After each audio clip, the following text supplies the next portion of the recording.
Welcome back to Check Please, the D&D podcast. Previously, the party arrived in the Merry Valley and spoke with the great gold dragon Zell. There he revealed the true nature of Markus to be a creature called a lost soul. Vera and Soul had a falling out, and now the party needs to pull themselves together to continue their quest.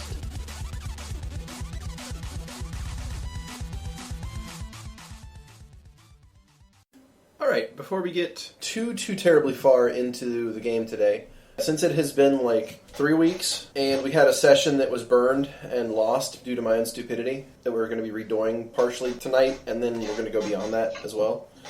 I figured this would be a good opportunity for a recap, since, please. We may or may not remember precisely where we were at this juncture. So I will happily give that to you all. So last time, you guys got to the Merry Valley, after traveling quite a bit. You arrived, you went to the small town of Clayhill, you ended up going over to Zelnarifkef's tower. Markus went inside, talked to Zell, got kicked out. One of Zell's sons came out and told you guys to fuck off, basically. Yeet! You guys basically begged him to change his mind. He relented, and Zell came outside the tower, had a conversation with all of you, revealed the nature of what Markus is. That's true, not many people actually talk to Zell. Well, we were also talking in Dragonic, too. And Vera kind of... Vera, Karis, and Lovette all left. Well, you did first. Yes. Lovette and Karis saw a thing that you didn't see, remember? Right. So Vera got into an argument with Soul. Vera got slapped and is like, fuck this, and goes back to Clayhill. After that, Zell revealed the nature of what Markus is, which freaked the shit out of Karis and caused her to get the fuck out of there. Lovette quickly followed. Then there was a conversation between Soul and Zell about the nature of what their destiny was, as far as like the protectorship, which was only like a partial answer that was not satisfying to Soul. No! It's not! And at that point, the very last thing that happened was that Zell explained that the memories that Markus had were the remnants of the soul he consumed. So that basically the life he remembers is not his own, it's the memories of his last meal. Which is really creepy. Yeah. As a player, I'm terrified. As Soul, they don't understand completely. It'd be like eating a burger and then remembering the farmer. The cow. You'd be remembering the cow. Yeah. Well, yeah, but you remember the farmer that brought you into the world, how happy you were. And then that same farmer bringing you to the slaughterhouse. Yeah. Vegetarians for days around here now. And that's every lunch. Ew. So that roughly catches us up to where we were. So it's me and Markus with Zell currently. Correct. The stage is outside Zelnarifkef's fortress, stronghold, castle, tower thing. And it's Zell standing there. It's Soul and Markus. They're kind of talking to Zell. And then you've got Lovette and Karis heading back to Clayhill. And then Vera is already back at Clayhill doing whatever it is Vera's doing. Is she just at Clayhill? She's looking around for Ginger and stuff. For Karis. Okay. Ah, right. Okay. So I'm with Markus, and I'm kind of mother bear hunched over a little bit, kind of got my arms around him slightly. My baby just got injured by a dragon. And I don't fully understand the consequences of him being a soul-sucking whatever. Mm-hmm. Also, I believe that we were also told by the dragon that for Markus to find out more information would be to go to the Deadlands. Is that correct? I think... Yeah. Correct, yes. Well, I think that was more just like understanding that his memories are from the Deadlands, so he wants to go back to the Deadlands. Gotcha. Right, that's going to be Marcus's earliest memory, and Garvin disappeared 400 years ago, so something happened up there that led to Markus Cups High coming back.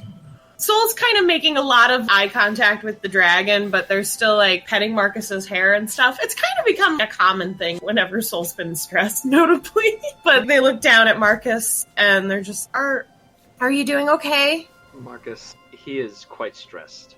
Yeah. Okay. Soul gives him a hug. Very stressed. Not angry, not just very stressed. I'd understand if I was told I was a soul-sucking demon. I'd be stressed, too. Angry? There might be a little bit of emotion in there, but he's almost at the YOLO about it. But Isn't he always a YOLO station? Does he But only live once, apparently though? not. Apparently not. Angry at whom? Just Everything? angry. Wouldn't you? I don't know. So, Soul looks up at the dragon. Is there any way that I can save him? Make him better? This is in Draconic. Save him. Yes? Your concern makes little sense. The being you know is not in need of saving. The being you know is in need of guidance and chaperoning. Then can I guide him to be good? Possibly. The nature of a being is rarely set in stone. So there's a chance. Zelnarifkef nods. Then I will do it. If no one else cares, then I do. He's my friend. He Markus. snorts a bit of white smoke. Not Soul, really, like, not really agreeing. Unblinking, just staring back. It's not like a threatening gesture. It's more just like a huh. I still think most people would flinch if a dragon sure, does sure. anything. So he's- Soul's like bucked up. He's not. They're He's not very attempting defined. to intimidate you. I guess is what I mean. Yeah. I feel like if you did an actual intimidation roll, I'd be fucked. Everyone deserves a chance. I genuinely believe that. And Soul like starts to get up, and they put their hands down to help Markus get up. I assume he helps himself up with me. He just started right And just like I'm trying to arms out, and just like, okay. cowie me. Wait, really? No. Oh, okay. No. Because Soul technically can do it. You're not very large. They can easily pick you up and carry you. I was also under the impression that halflings, though small, were very dense. I mean, Soul's pretty strong. Markus is pretty dense. I mean, Soul's got like a 13 strength. I mean, that's not weak or average or anything. YOLO. Like, Gets for a swole. No, you bard. Yeah, I was gonna say. You only live once, and then you eat another person's soul, and you keep on living. Yep. Oh, Pretty boy. much. Soul does not skip leg day. Anyways, so Soul still, like, instinctively finds this weird companionship from the dragon just because they see them both as protectors. Different species, obviously, but there's still, like, an important role that they both have. Mm-hmm. As far as Soul is kind of understanding currently, they're still very confused. Yeah. And Zell's just kind of... He's just standing there sort of stoically watching the two of you. And Soul finally has Markus up, and they give probably one of the more flourished curtsies that they've done. Very much so an etiquette thing that they learned growing up. Okay. Zell will return the flourished gesture with one of his own and also do a deep bow with his Oh, that's really cool! Thank you for everything. I do appreciate it, and I'm sorry for the disruption we caused. Do not apologize to me. Simply take care of your ward. Be sure that it does not cause any undue harm in the world. I understand. Oh, no. I'll try my best. And Soul leans down and gives Markus a shoulder squeeze, and then looks down and is just like, let's go. They turn to go back up to the village. Yeah, Markus obviously has a new purpose, but very, very bummed that, like, Markus knows who he is, and apparently he doesn't know who he is. He's not actually Markus. He's question Markus. No, he is Garbin Shortfellow. But also question Markus. Also- I like that. Markus. That's good. No, All right. no, he's Quarkus. He's question Markus. He's Quarkus. I don't know like that one as much. No. That Yeah. doesn't... I mean, not Mine good. was funny. That's not a pun. That's- Yours was funny. Did you just steal my joke? Anyway, so we're heading back up. We're just going to skip over this. We're heading back up, and I suppose we're kind of looking for the others, because we're all kind of split up. I don't know where Vera is. I feel really shitty for slapping Vera, Okay. but instincts, you know. Vera's just I don't probably even- huffy. Huffy. Okay. Like looking for Ginger, and be like, just trying to help. Just muttering to themselves. Bitch, slap me. I don't Bitch, even slap remember me. why they slapped her. Vera was being too pushy. Vera was trying to explain that Soul didn't have to do the ritual for their people if they didn't want to. Oh, right. Because that's not how it sounded to Soul, though. I know. I'm not saying it didn't sound that way. But that's what Vera was trying to do and failing. And to Soul, it was just like, what? Your family's not that good if they're not going to tell you that thing. You should probably just, like, fuck off with them. They don't deserve you. And Soul's like, no one insults my family other than me, bitch. The phrase that I think got me slapped was, what was it? If they're not going to tell you, it must not be that important. Yeah, and that... Oh! It is important. I literally just found out it's important, like, for the first time in my life. Past, like, when I was little and believed in it. I mean, when Soul believed... Oh, no. I am Soul. You're just now realizing. Anyways... So welcome back to my therapy session. as you and Markus are heading back to Clay Hill, we're going to switch over to Karis and Lovette arriving in Clay Hill. So the two of you arrive back in Clay Hill with you kind of like rushing after Karis because she's a bit longer legged than you. She gets to the Harpy caravan, the big crate, and she kind of like goes up to it and like leans on it. She looks like out of sorts and out of breath. And she just stands there, breathing heavily, almost like she's hyperventilating. Okay.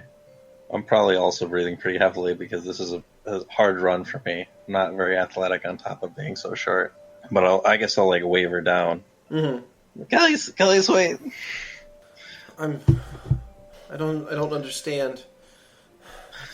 I've been traveling with that thing this whole time. I'll just look this way. But we don't have to freak out about this. Do you know what it can do? What it's capable of? We need a plan. It can't be allowed to live. I am in complete agreement. I want to trust him, but everything we know about Markus is nominal falsity. And even if he is not in control of that, I agree. There are things that rest for me here too. But we can't let the others know. We can't scheme about this. We just need to play along for now, and we will come up with a plan is more admitted in his eyes. I don't even know if I can stay around here. It's capable of consuming a soul. You understand what that means, right? Yes, I do. I'll keep you and your sister safe. Karis, here, I promise you this. For now, I think we should wait and see, and perhaps see if this thing can be controlled. But if he leaves this form for any reason, I'll destroy him. I'll find a way how. She kind of is like staring off in the middle distance, her hands just opening and closing as she just is out of sorts completely. Okay. We're going to be okay, Karis. We'll get through this. Alright. She kind of like ends up just leaning against the crate, sits down, as she sort of just like tries to process everything she just found out. I'll sit down next to her, kind of curled up a little bit. It has been quite a week, hasn't it? I just wanted to get some field experience. Yes. It feels like my goal is all pretty simple too. It'll be okay, so okay, Karis. Don't be afraid. Okay. So, some time will pass then. We're lurking, looking for anyone for our group. So, me and Markus are walking around looking for folks. Okay, so you return to Clay Hill, and you could either go into the town proper or to the Harpy caravan. If it's Karis, I feel like she'd go to the Harpy place, or the Harpy caravan. So I guess that way? Okay. You head over to that direction, and as you approach, you see a big crate is there with the rock perched on top of it, kind of just minding its own business, looking around. But sitting in its shadow, like leaned up against the crate, is Karis and Lovette. So Soul sees them, and at first they instinctively go like into an excited wave, and then they're like, oh wait, everyone's upset.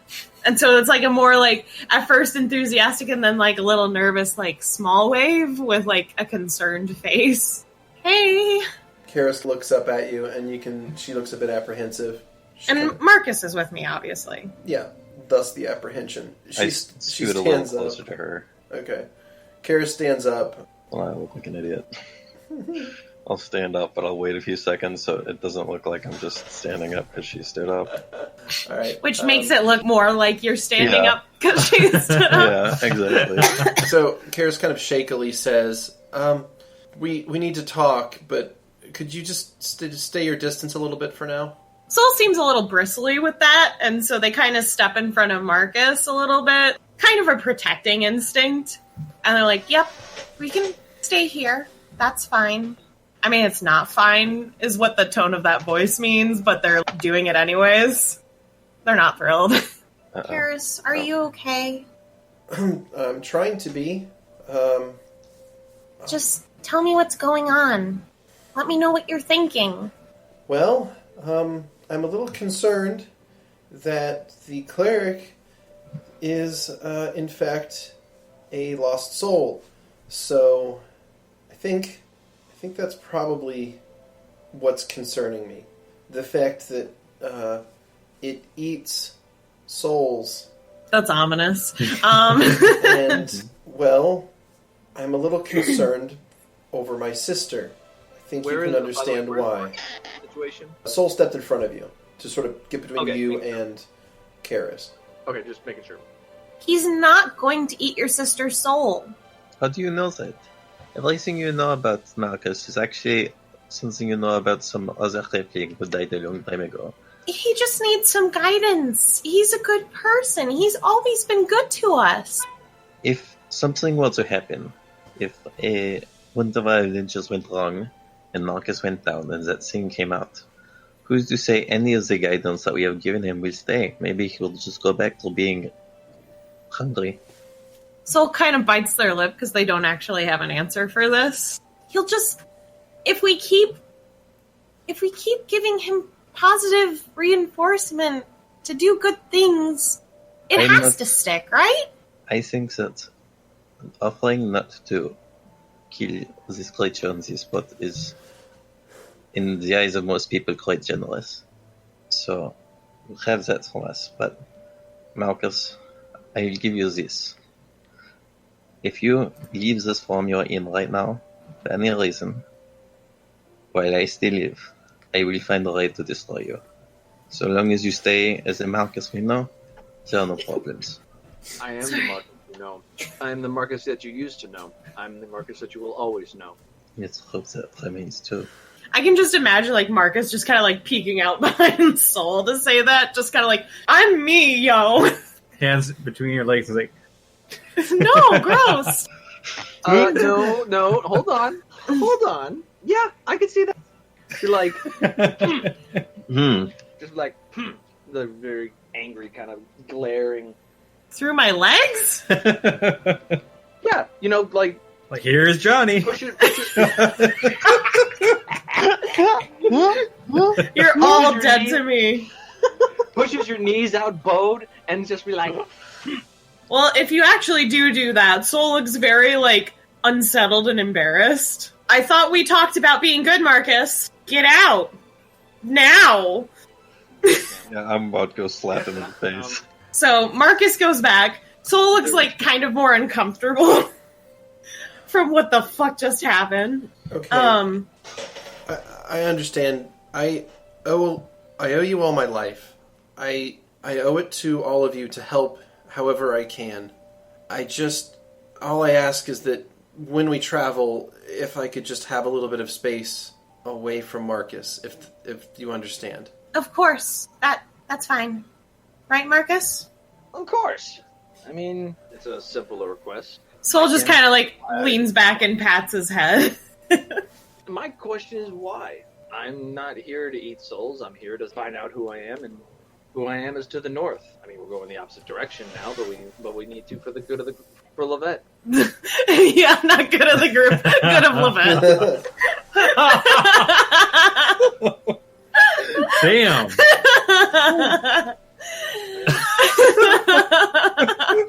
Ouch. Whoa. You know, maybe she'll just fucking stay.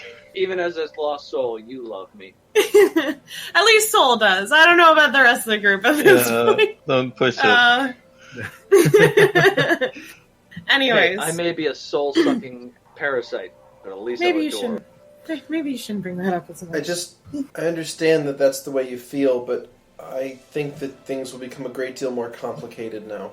That's all. We'll figure it out. I'll do what I can to help. I've read quite a few books, and I've had some experience with undeath. So maybe my information, maybe my knowledge can benefit. Just those are undead creatures, then? Yes. Why does Marcus's cleric abilities not harm himself? Because he's enshrouded. He's nestled inside the body that he's inhabiting. He's currently one entity, but he's not. He's unbound. I guess that's the best way to describe it. I don't quite understand. But... Well, he's a different entity than he is. He's hiding or living inside a shell currently, and he's directing it. It's sort of like, imagine it like driving a wagon, and he's safe inside it. But if I'm driving a wagon... Oh, sorry. Wrong kind of wagon. That's a wheelbarrow. Oh, Marcus. And then Sol just kind of like pats you on your head and then starts to look around. Where's Vera? They look guilty. Karis sort of like shrugs. I haven't seen her. Well, should I roll to see if I find any... Yeah. Give me a survival check, please. 15? Yeah, you're able to find some ginger. Yeah. Yay! Right, so once I find the ginger, I'll make my way to find Karis. Okay. So you were able to find that in the time it took all the other conversations to happen. So around Was about this Lovette time... the ginger you found? Woo! Okay. So it was worth it. Right about this time, Vera will walk up to the group as well. Vera's definitely not looking at Soul, just because, Oh, they're like, if I don't look at it, it's not a problem. no! So she'll walk up to Karis and just present the ginger and say, "This should make you feel better. At least a little bit." Sol's ears go down and they look hurt. What? That's okay, I don't see it.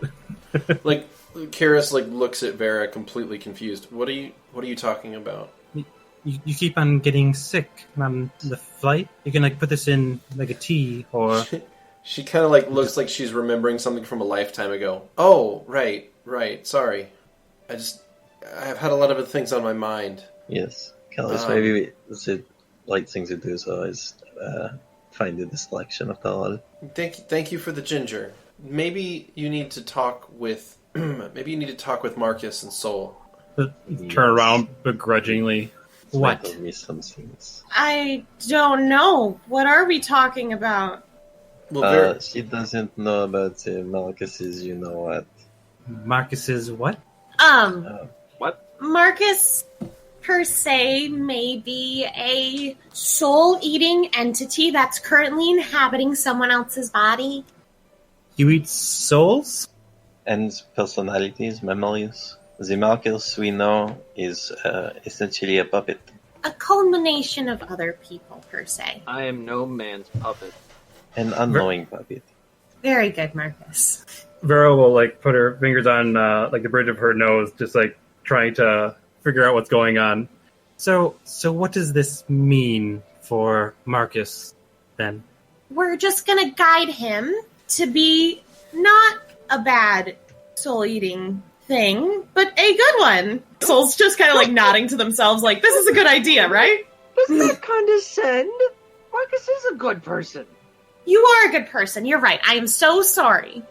And Yeah, I'm a big boy. I make my own decisions. You sure are. Is this safe? And Soul looks down at their feet. Vera, would you be willing to help us destroy this creature should it ever try to consume another creature's soul? Soul kneels down and is huffy and puts their arms around Markus and just is glaring at Lovette. What I will say is, I don't care what Markus was before. What matters is how he acts now. If he endangers us, that will be the problem. But no one is going to attack him while he has not done anything wrong. Understood? That sounds fair, but what is right and what is wrong is a bit subjective. Then we'll have to decide. Right now? Not now. He has not done anything wrong. Oh, okay. I don't know, guys. This is a lot. It is. I could really use a drink. Agreed. Lady use it like this way. I third that option. Vera? Motion carries. I have things to do at the temple. Oh. Soul's ears just keep, like, every time they interact with Vera, they're trying so hard to put their heart out, and then it just gets crushed and their ears go down. I'll buy you honey mead. You'll buy me honey? How amazing. It's not like I carry that with me everywhere I go. Dude, Yeah. I'm so But ready this for is- Vera to drop an elf slur. Come on, this is the time. Nope. This is halfling honey, and we are the sweetest people in the land. Okay. Anyways, Vera, I would really like it if you joined us, but if you really don't want to, I understand. Vera will walk off then. Oh! Soul looks so crushed. Damn! Soul like drags their feet towards the bar. This is cause for some good, healthy drinking. Definitely healthy. Definitely not drinking my feelings away. Hoping to forget There the is pain. nothing healthy about the amount of alcohol we are going to consume tonight. Yeah, you're right. Oh man. I think I really messed up with Vera, guys. Also, as for Elven slur, I'd say Vera is definitely more they're upset, but Soul's still like part of the party and stuff. Oh yeah, And Soul has- very, very important to helping Vera Just, with pretty you much know, anything. sometimes it's You like- want to use me, so you don't want to destroy the relationship too much. Just a little. Yes. Yes. Monster. Oh, I didn't mean necessarily in front of them. I meant when you're huffing, looking Oh, for yeah. danger. Oh, definitely. You were calling me slurs while you were away? You don't know. Just me as a player, though. Like, were you actually? Oh my god, that was the best response. How would you know? You're so mean. I feel offended. That's potential player knowledge. Yeah, can't do that. But All that right. wouldn't affect Soul. Uh-huh.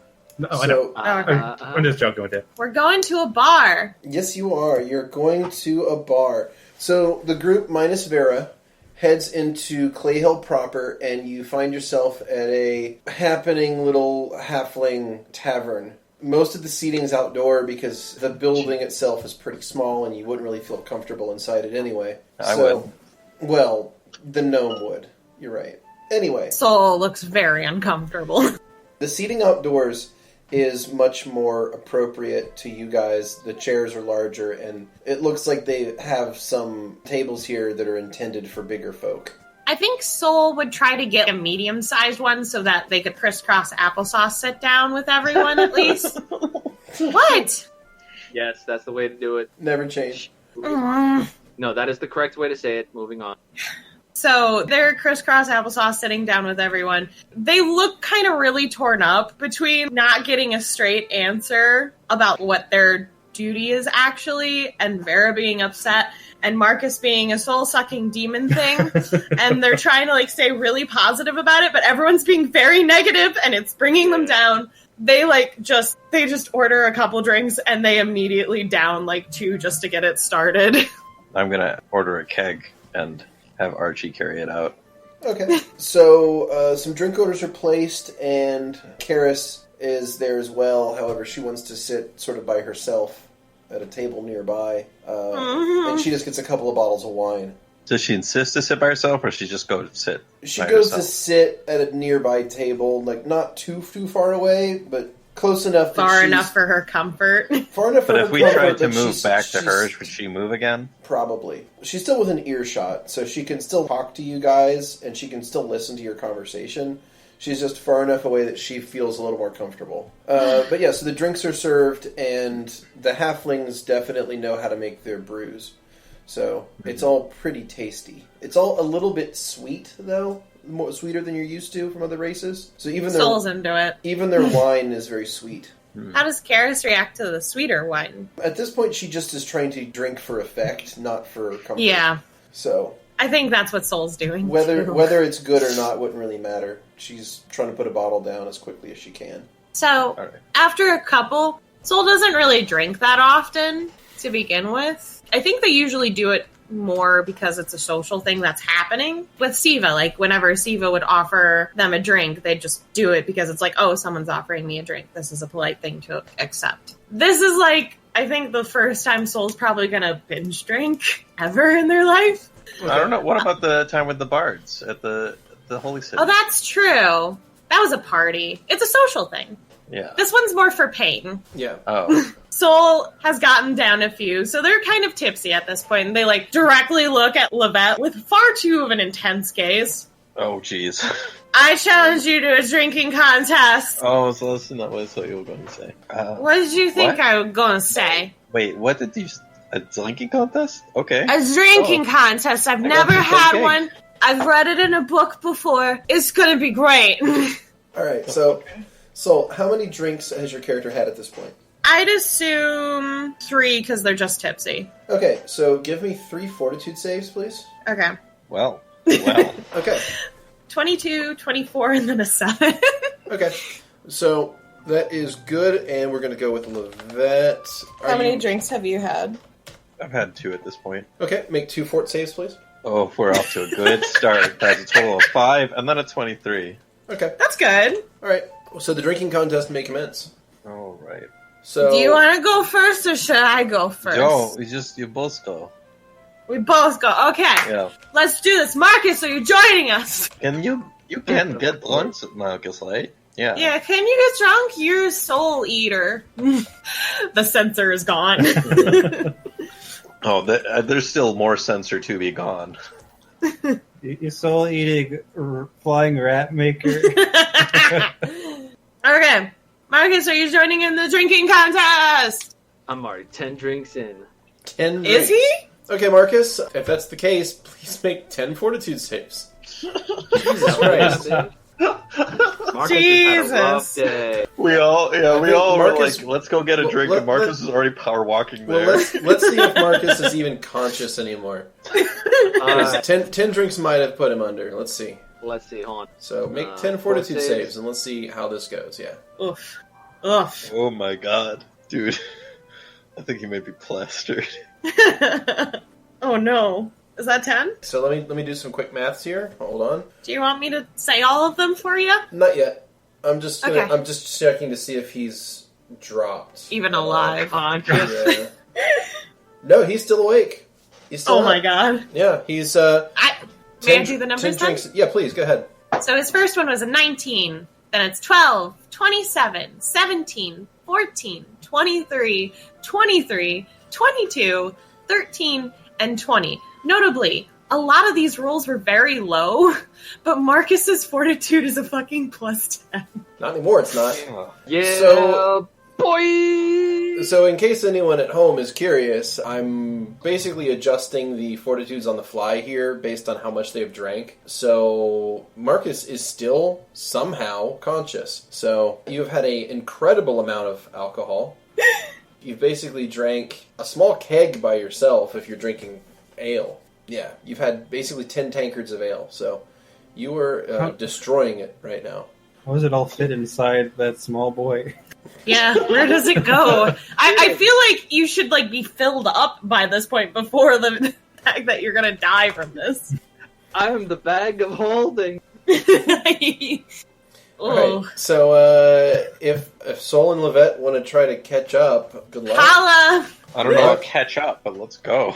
Let's fucking go! I think Marcus can just exist over there, actually. I don't know what's happening with Just him. imagine, like, Sol and Lovette are like, yeah, let's have a drinking contest. What do you think, Marcus? And Marcus is like, okay. And he just picks up a whole fucking tankard, or a whole fucking keg, and just tips the keg up and just drinks the entire thing without stopping. And everyone else is just, like, standing around, mouths hanging open, just, like, taking this in, being like, what Very the fuck are we uncomfortable. seeing? Marcus, you've gone through some shit in the past, haven't you? I think he might be actually a demon now.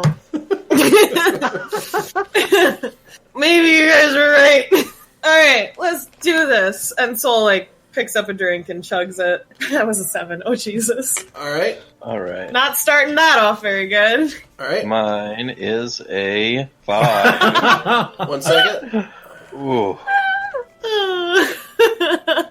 Okay, Okay, you're still conscious. You betcha. Wait, Lovette.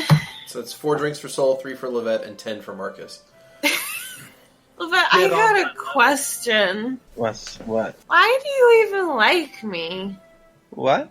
Why do you even like me? I'm a terrible person. No, you're not terrible. I'm pretty awful.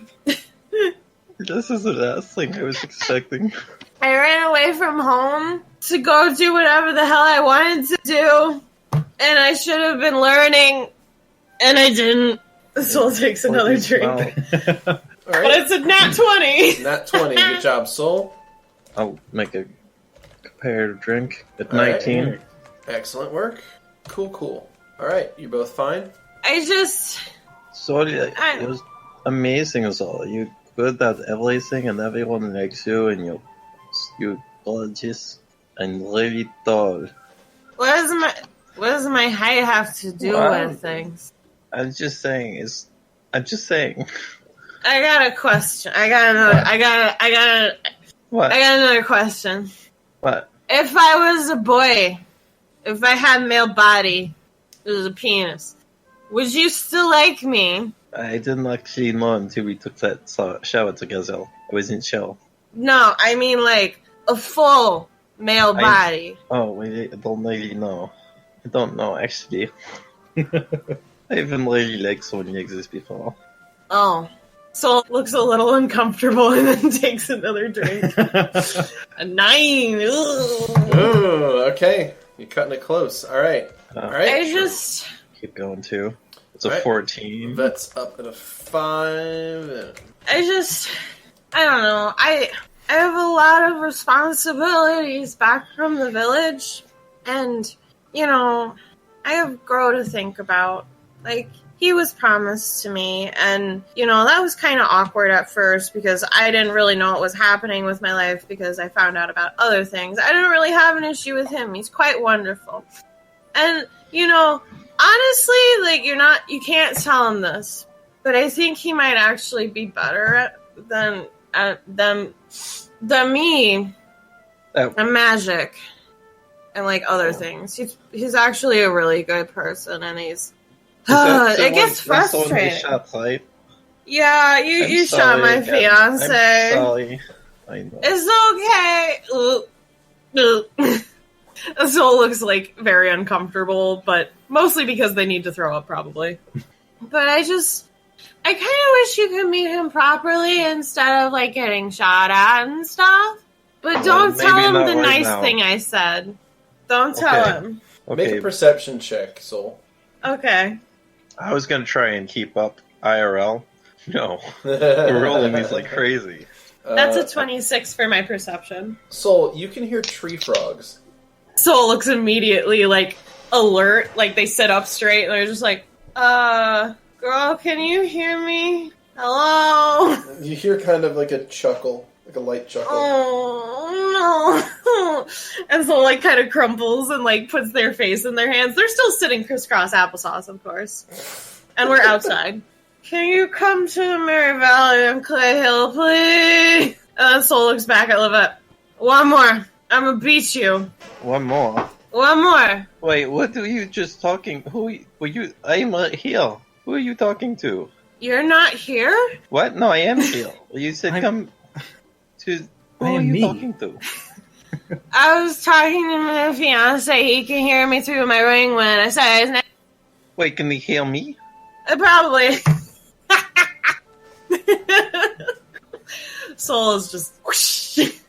I mean, I can't really remember when I said his name, so I don't even know what we've talked about, honestly, in the past 5 seconds.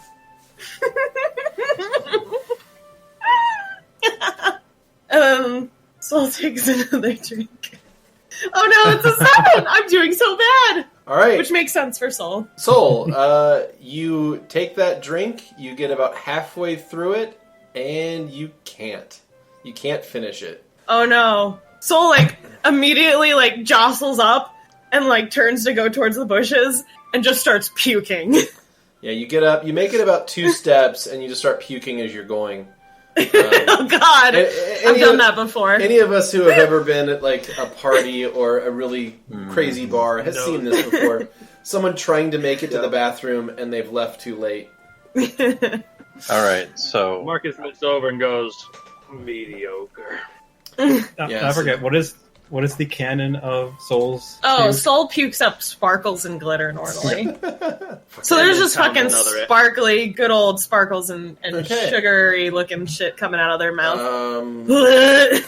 Lovette. And then pounds another tankard. If you wanna win this thing, you gotta. Yeah, I know. I'm looking at my last tankard Jesus, with Markus. this intense stare.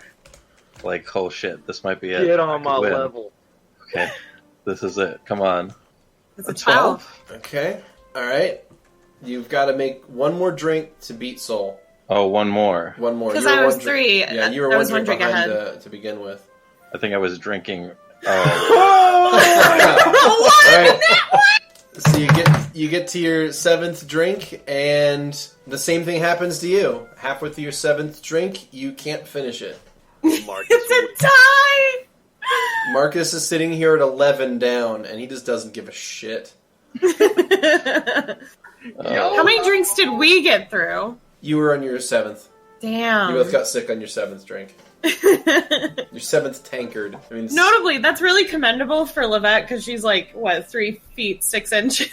yeah, with a plus 3 Markus fortitude is save smaller. normally, so yeah. Markus is smaller and has had 4 drinks. Markus is larger than Lovette. Yeah. Oh, I thought you were talking about. Yeah, no, a little bit. Yeah, Lovette's the Soul smallest of is 3 feet 6 inches. Yep, that's it. the party. Yep. That's how I was imagining. She's like, "Keep." No, that sounds accurate. There, There's 2 feet. There's 2 feet of ears. So mean. So Soul's throwing up, and That might be my favorite. they're on their knees at this point. They're just throwing up into a bush, and they pull their ring up, and they're like, "Grow, I need help." Does that turn it off? No. Okay. Markus suppresses the urge to go over and console them with a nice hearty plate of haggis. It gets on the Markus, plate. Be good. It gets on the plate, but you can't tell the difference. Yeah. And then Soul's pretty much finished throwing up, or they think so, and then they're like, okay, I'm fine. And they like lean back to rest, and then like, nope, not done. They lean forward to throw up again. Okay. Markus walks over with a tankard in his hand. Goes, "Hey, Soul, how you doing?" No, don't touch me. Would you like some channel energy? The Soul looks up and is like, that's not gonna stop the throw up. I might have removed poison. The Soul just like looks up and glares at you. But do you? Let's take a look at the list. The motherfucker. Stand Soul by. at this point, like, is holding like their only side of hair, and it's kind of bunched up awkwardly in one hand, and they're just like, one eye is like halfway down. Like, they're not doing great. But they're trying as hard as they can to glare at Is it him. the one we can see? Yes, I guess so. Because the other one's eye patched currently, I guess. Yeah. Beardy, would remove disease work? No. Alcoholism is a disease. It is a disease. Dude, a campaign where remove disease can remove mental diseases would be so controversial. No, sorry. All So, I wow, know is I'm just not sad anymore. unfortunately, all I can remove is your alcoholism, not the alcohol. I'm not an alcoholic. This is the first time I drank like this. I never did a contest. And it shows. I'll never drink a beer in my life. I'll never drink it again in my life. And like Soul like looks like they keep looking around and then like leaning over to puke again, and then they like get up and look again. Okay. Markus goes, "Wow, Oh, Markus. delicious." Oh, no! Markus. Oh no! He rolled a 14. All right, Markus, you've been killing it so far.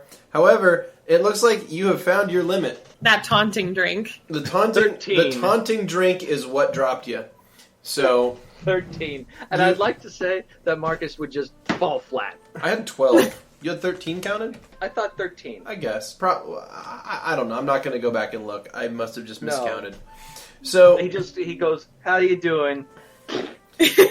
So No, he starts drinking it back, floor. Yeah. So he fell into the puke. So Marcus falls over backwards and just passes out. A second later, Soul, you feel someone is now holding your hair out of your face. Soul goes to turn to look what's happening.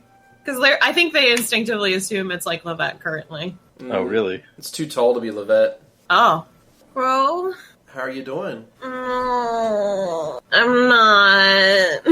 I think Soul's probably gotten everything that ever existed in their stomach out of their system currently. So now it's just dry glitter. It's just dry glitter.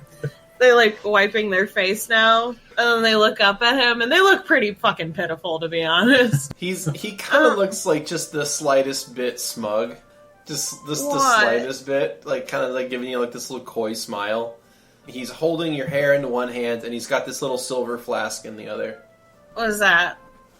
Oh, just something that'll help you. Soul kind of glares at him, because they're why you look so fucking smug, bitch? And they take it a little more clumsily than they intend. They intended it for it to be a quick swooping grabbing motion, but they knock it a little, juggle it, and then they have it, and they look over. You didn't see that. He smiles at you. They drink it then. All right. You get a few mouthfuls of it, and it's a pretty strong tasting potion, but its effects are pretty instantaneous. It appears to be a restoration potion of some form, and it washes through your body very quickly, purging all the alcohol out of it. So you are immediately sober. I really wonder what that feels like. Just as an interest it of just kind of how does it feel to be suddenly sober? Well, just imagine when you're drunk, you kind of feel fuzzy, right, and disconnected from the world.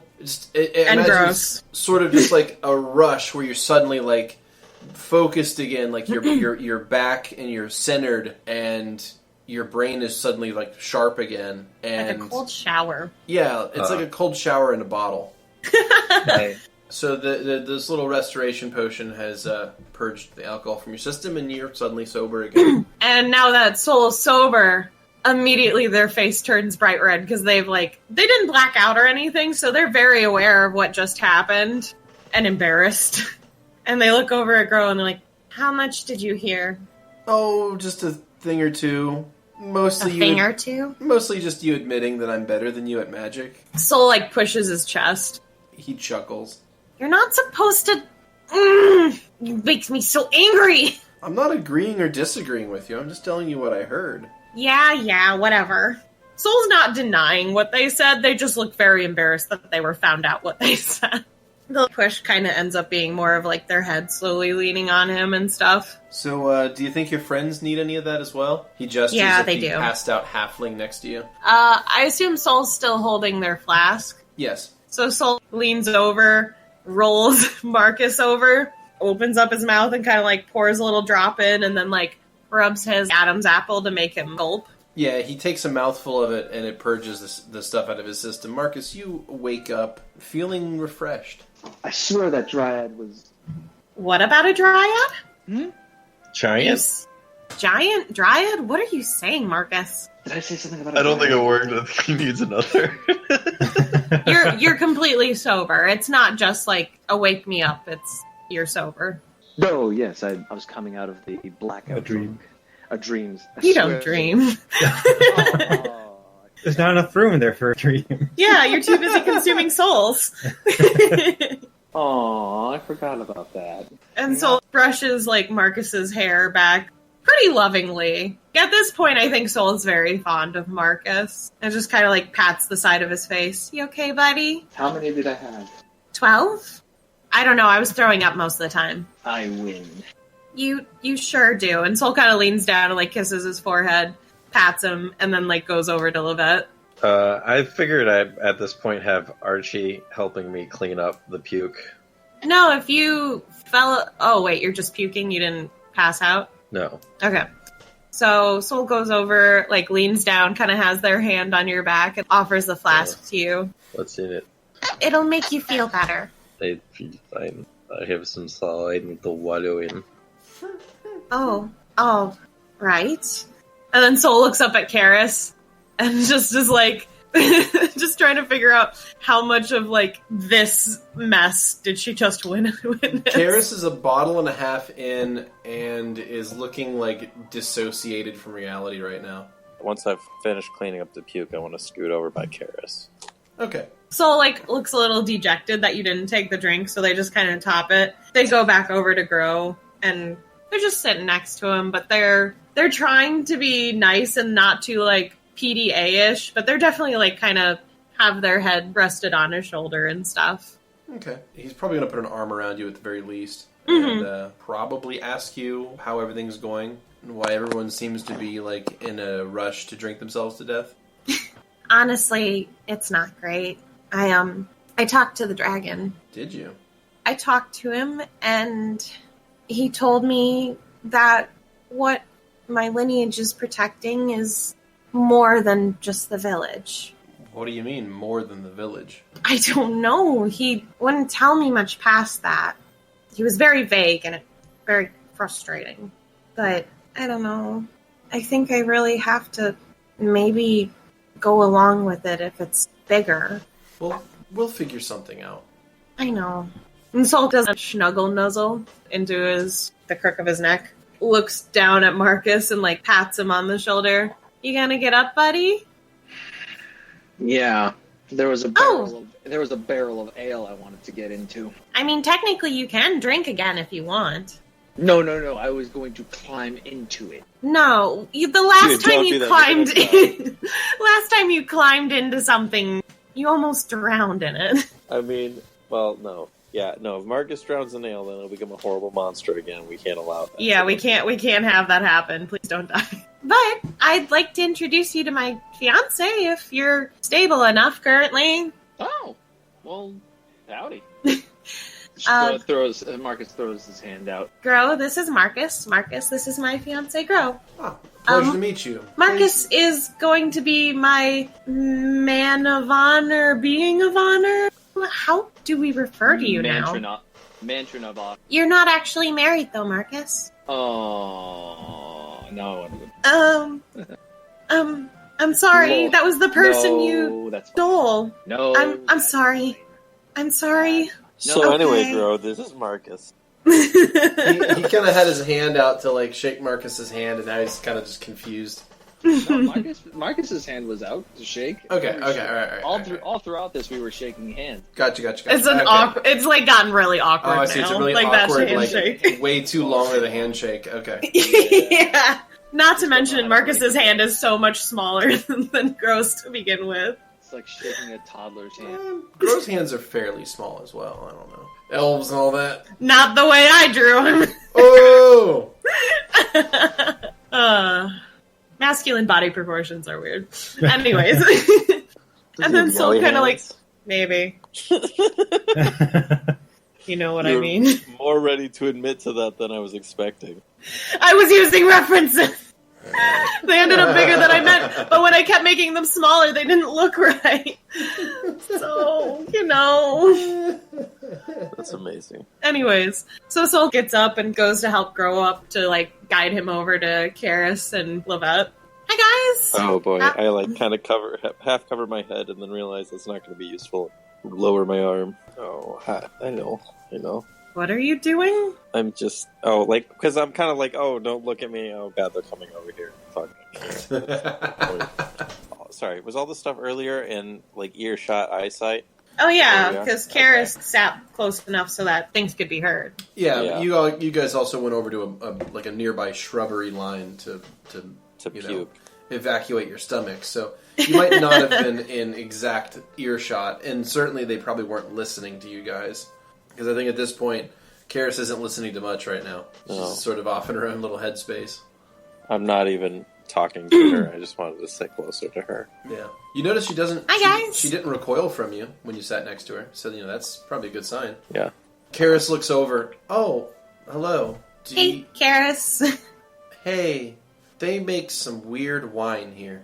Yeah, I was wondering if you liked it or not. You tend to go for pretty basic reds, so I didn't know if the sweeter flavors would be bugging you or not. Well, Sort of, it's just what I'm used to as Reds, I guess. I haven't really had a chance to try much else, I guess. Mm-hmm. Warren insisted. I know.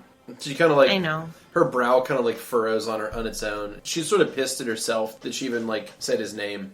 He's gone. We killed him. You don't have to worry about him ever again. Yeah, you're right. And Soul looks like pretty happy with that. I did it. I did it. So this is your fiance, huh? Yeah, Grow. These are my friends. Karis. She just turned 18 recently. She's really amazing. And this is Lovette. She also has Archie, and like Soul kind of gestures over to Archie, who I assume is still cleaning. I kind of look like agitated that this is happening right now when I'm like wasted.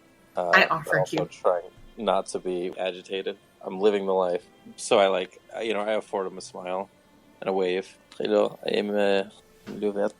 Yeah, I think I remember you. Yes, sorry about that. It's we were coming off of some dangerous times, and I just kind of was a little paranoid. It was nothing personal. Yeah, it's in the past. Thank you. Soul looks a little uncomfortable. I look more uncomfortable. Anyways, that's almost everyone. And Soul kind of like shuffles their feet and like they look down at the ground. They look real sad. They grab more booze. No, I don't think Soul's gonna drink. Like, this is the end. No, this is it. This is a terrible idea. Well, normally there's someone else with us, Grow, but I guess you'll have to meet her later. Oh, okay, sure. You're She, I think I told you about her. I mean, you kind of saw her, too. Right. You mean the other elf? Soul looks panicked.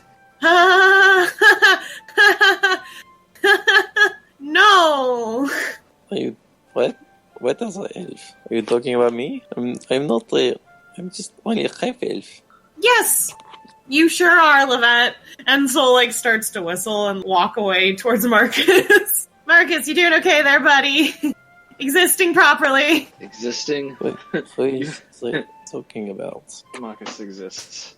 Soul looks uncomfortably sweaty, currently. Well... Grem looks uncomfortably sweaty. Like, Soul kind of, like, tugs on Grow.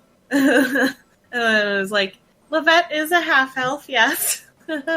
Is that the right? Yep. No, not at all. I think that elf blood is a positive. Okay. He kind of like looks very like confused as to what's going on. Soul like looks like they're contemplating something, and then they whisper something into his ears, and then they like kind of go back down and like make like a really way too exaggerated face because Soul is Soul. Soul kind of makes like a shaking their head back and forth grimace expression that's far too exaggerated and awkward. Soul kind of like looks around and is just like, well, I'll have to introduce you to her another time. So, and then like they kind of clap at everyone. Since everyone seems great for the evening, I'm gonna head in for the night. Oh, all right. It was good meeting everyone. I guess I'll see you all some other time. And Soul kind of grabs his hand and for a waves. second. And Soul just kind of grabs his hand and starts walking away with him. Bye. He's basically drug away. Can we go home tonight? Of course, yeah. Soul's already, like, kind of bouncing up and down and excited to see him. Everything seems kind of off, I guess.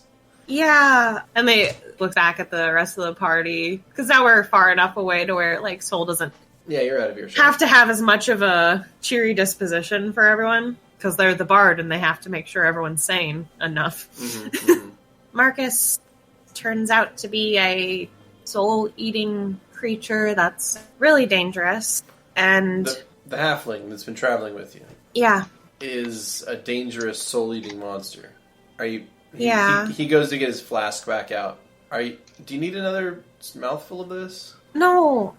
Look, the dragon separated him from his body, and then he went back in his body, and it was all a lot, but it's real. He's a lost soul. Uh-huh. Are you going to be okay?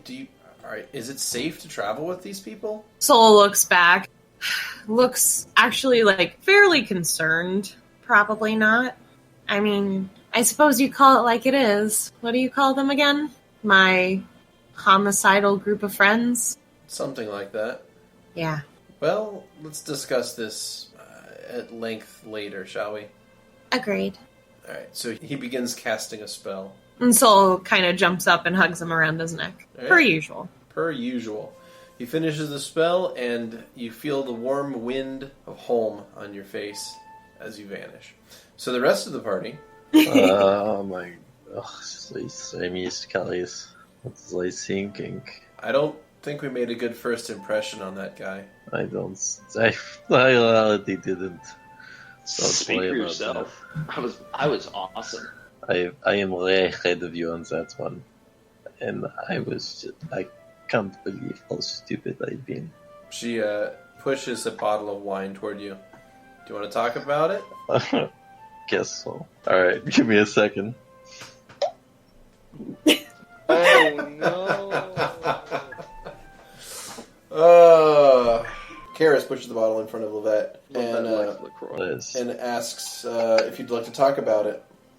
Well, I don't know. I don't know what I want to do. I don't know what I'm doing. I'm such an idiot. I'm scared to go home. You're scared? But I thought we were going this way so you could go home. Yes. Why are you scared to go home? I don't know. Something's going to go wrong. It can't be this easy, and if it is, what's the full point? I wasted my time. You have a home to go home to, at least. Yeah, that's so. That's something. I mean, you've got parents and a family. That's. Case. I mean, it sounds like you've got a lot. I do, but I don't deserve it. So. This might happen. Why are you stupid? Because did you see him? What, Really tall? The elf? Yes. Yeah, elves aren't really my type. Is anyone your type, Karis? Skellymans. He was a good. He was just very composed and intelligent, and I'm like, look at me. You and Soul, huh? Yeah, me and everyone. So he's just the last of my lonely little failures. Oh, I'd like to, if I can, have been scribbling something in my obsession log on a page over and over. Yeah, that's fine. Alright, I'm continuing to do that as well. Like occasionally just scribbling stuff. I would, I'd give you a hug to help you feel better, but it doesn't really work. I wouldn't want to touch me myself. What a sad sack. Debbie Downer. It's not like that, Lovette. I'm sorry, I didn't. It's not. It was okay it's before. not you. You know that. It didn't really hurt me yet, but I don't mistalk you. She reaches out and she grabs your wrist. Mm-hmm. Make a fortitude save. All right. That's aggressive. An 8? That's pretty low. You. Oh no! You can taste blood in the back of your throat. You can feel blood coming out of one of your nostrils. Okay. Karis is still pretty tipsy, she's still pretty drunk, and she doesn't let go, and she just turns her head and just kind of stares at you coldly. Oh, it's not so bad. It's just basically even funny. Make another fortitude save. Jesus. Oh, that was a 17. Okay. So Karis is scary now. At this point, let me roll some dice here. I have a quick question. Sure. Because I had him carry my kegs around and stuff, then Archibald is hanging out. Yes. Is he doing anything about this? He looks concerned, but he doesn't really understand what's happening. All right. She clenches her hand a little harder around your wrist. Make another fortitude save. All right. I'm scared. This is scary. Okay. That's an 11. Your ears and eyes begin to bleed as well. Roll some more damage here. Oh yeah, and I'm the bad Oh, guy. what did I get from the first one? What's that? Oh, as far as damage, you've taken Yeah. 10. You've taken 10 points of bleeding damage now. Okay. So at this point, she lets go and says, "It's not you." Okay. I'm sorry. I didn't mean to imply. Through blood coming out of your fucking mouth. Yeah, exactly. I'm like cloth I can wipe this away with or something. Yeah, there's a cloth on the table. Okay. And, I'll wipe my blood up. I mean, you're still bleeding. Like, you have ongoing damage Right. that you're going to take every round. So she kind of calms down and channels energy. Okay. Karis channels energy and heals actually quite a bit of the damage you've taken. So you're actually going to be full lifed again. So Karis actually manages to heal you to full in one charge. And she goes back to drinking silently. So what does Vera do? After Vera... What is Vera doing After- in your after- little temple? After Vera walked away from Soul. So Vera went performed the ritual to go back to her temple, Excellent. and there she's been just helping out, talking with the worshippers, and Okay. I think she'll also ask one of them if they could go to Hartingen, and if there's anyone that they think that might be interested in coming to the temple, to have them come over. Excellent. Okay. So you send one of your hive to go back to Hartenshin and recruit. Yes. And after that, I'll probably just be like making tea for Karis. Okay. Okay. So you've got one recruiting in Hartenshin and two worshipping in the temple. Yep. Cool. The hive greets you as as it typically does by swarming around you and buzzing in a pleasant way. Many of the hive will like land on you and dance. Yay. Gross. Hush now. All right. This is Really wonderful. gross. Yeah. So that is what Vera does, and then they'll probably sleep there, and then in the morning, when they wake up, they'll head back to. Okay. The voice of Mellifera will chime up at you during your rest. You can hear the voice of the swarm. It basically tells you that the hive must grow. The hive must expand. You know what you need to do. I have to kill Markus. That's it. That's the one. That you got it. Wrong lesson. You did it.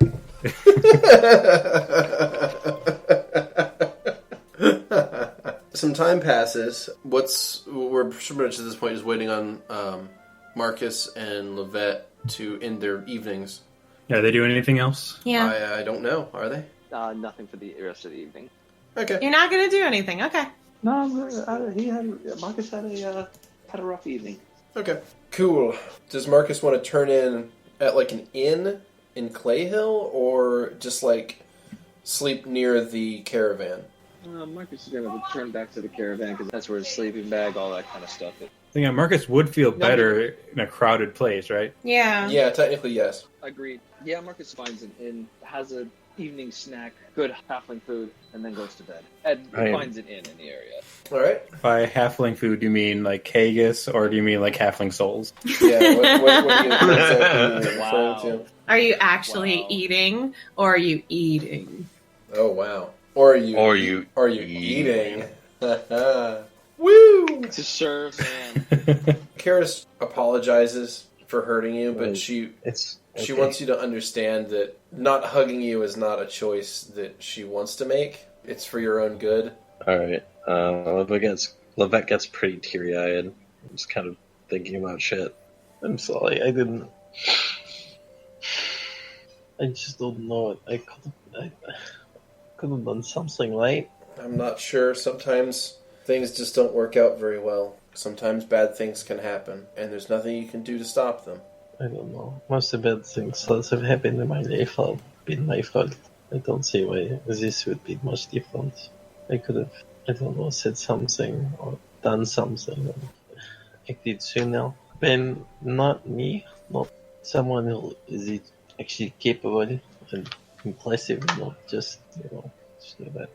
I'm not sure what you're talking about. You're one of the most capable people I've ever met. What do you mean?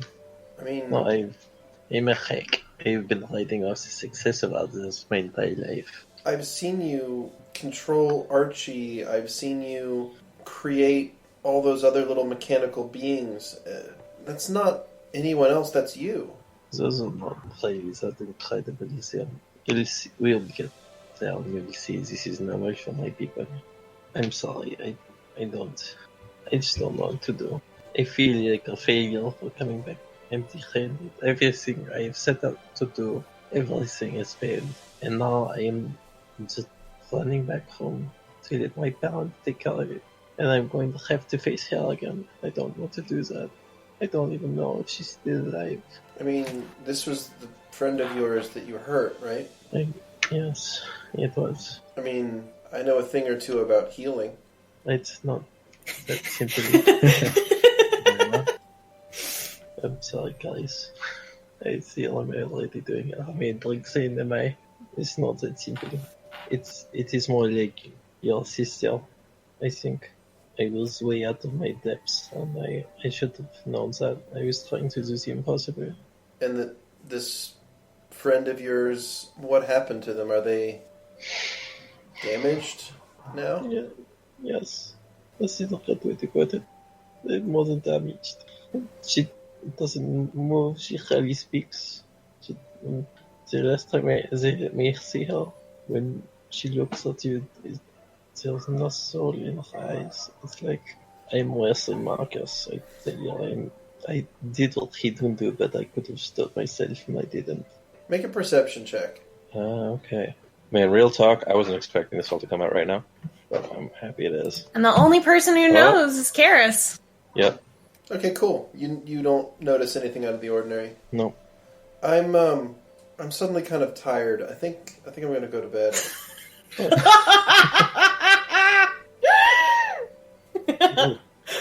Oof! Big oof! Would you? Would they want? I'm not sure. Are you tired as well? I'm always tired these days. What is tired? Well, Karis pays up her tab and says that she's going to head back to the caravan. I might finish off this bottle and I'll meet as well. Okay.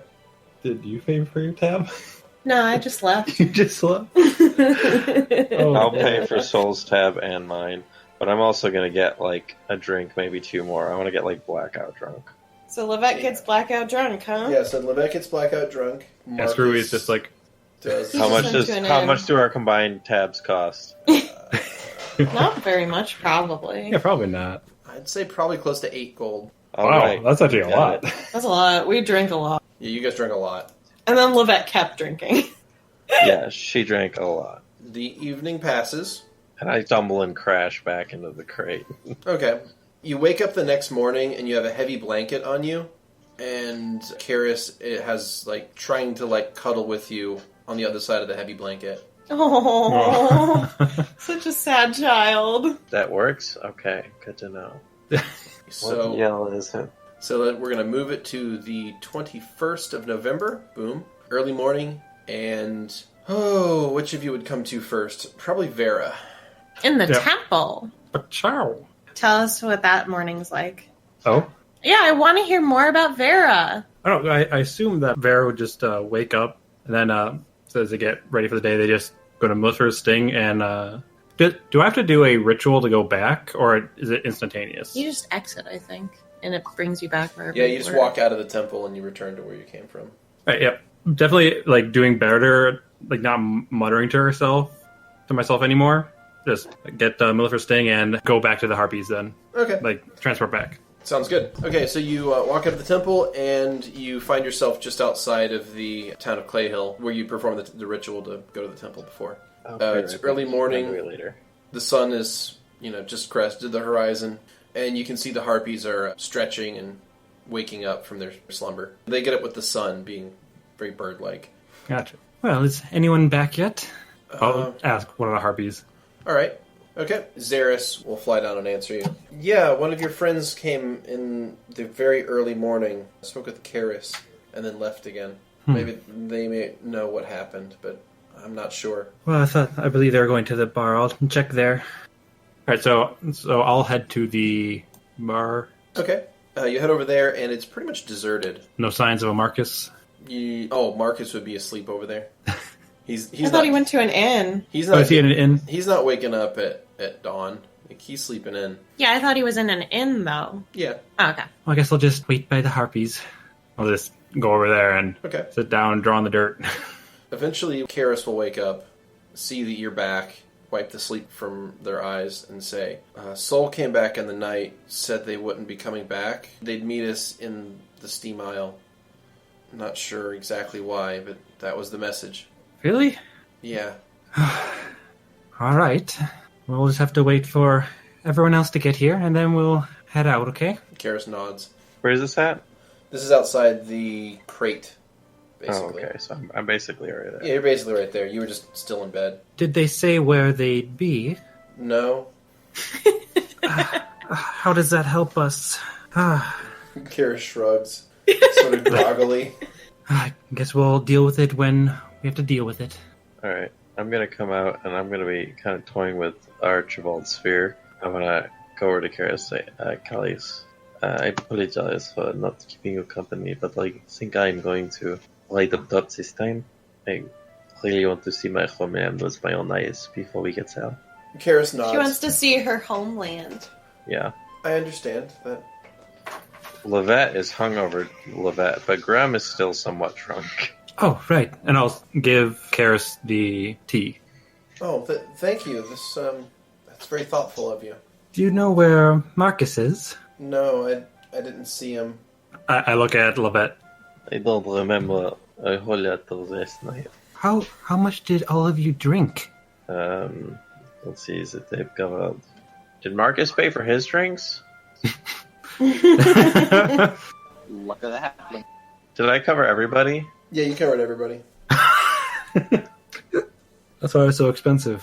Yeah. And adult minds and slave people should be capable of. I just say that much. Also, Markus owes me some money.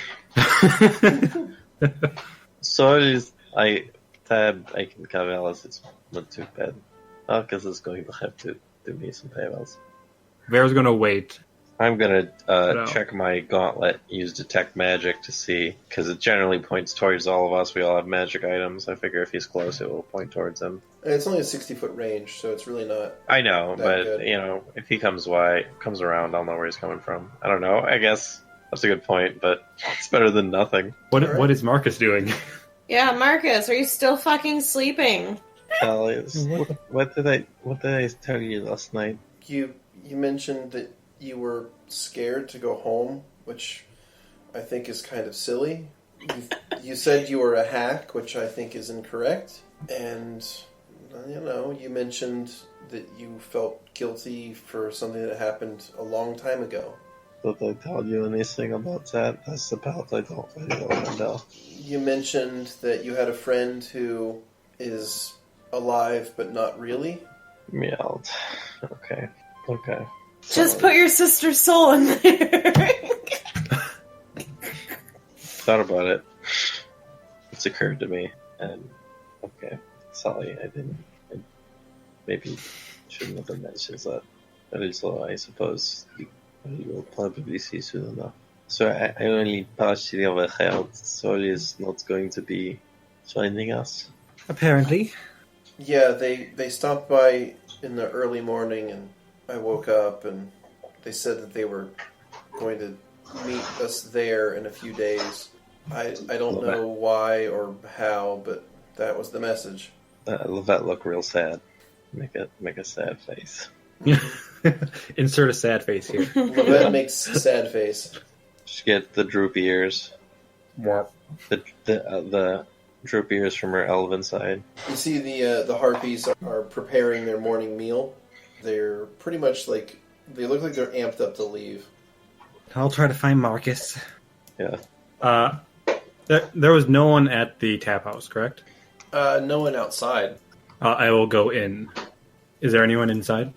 Markus has already checked out of the hotel. Okay. He's having breakfast. He's noshing with his people.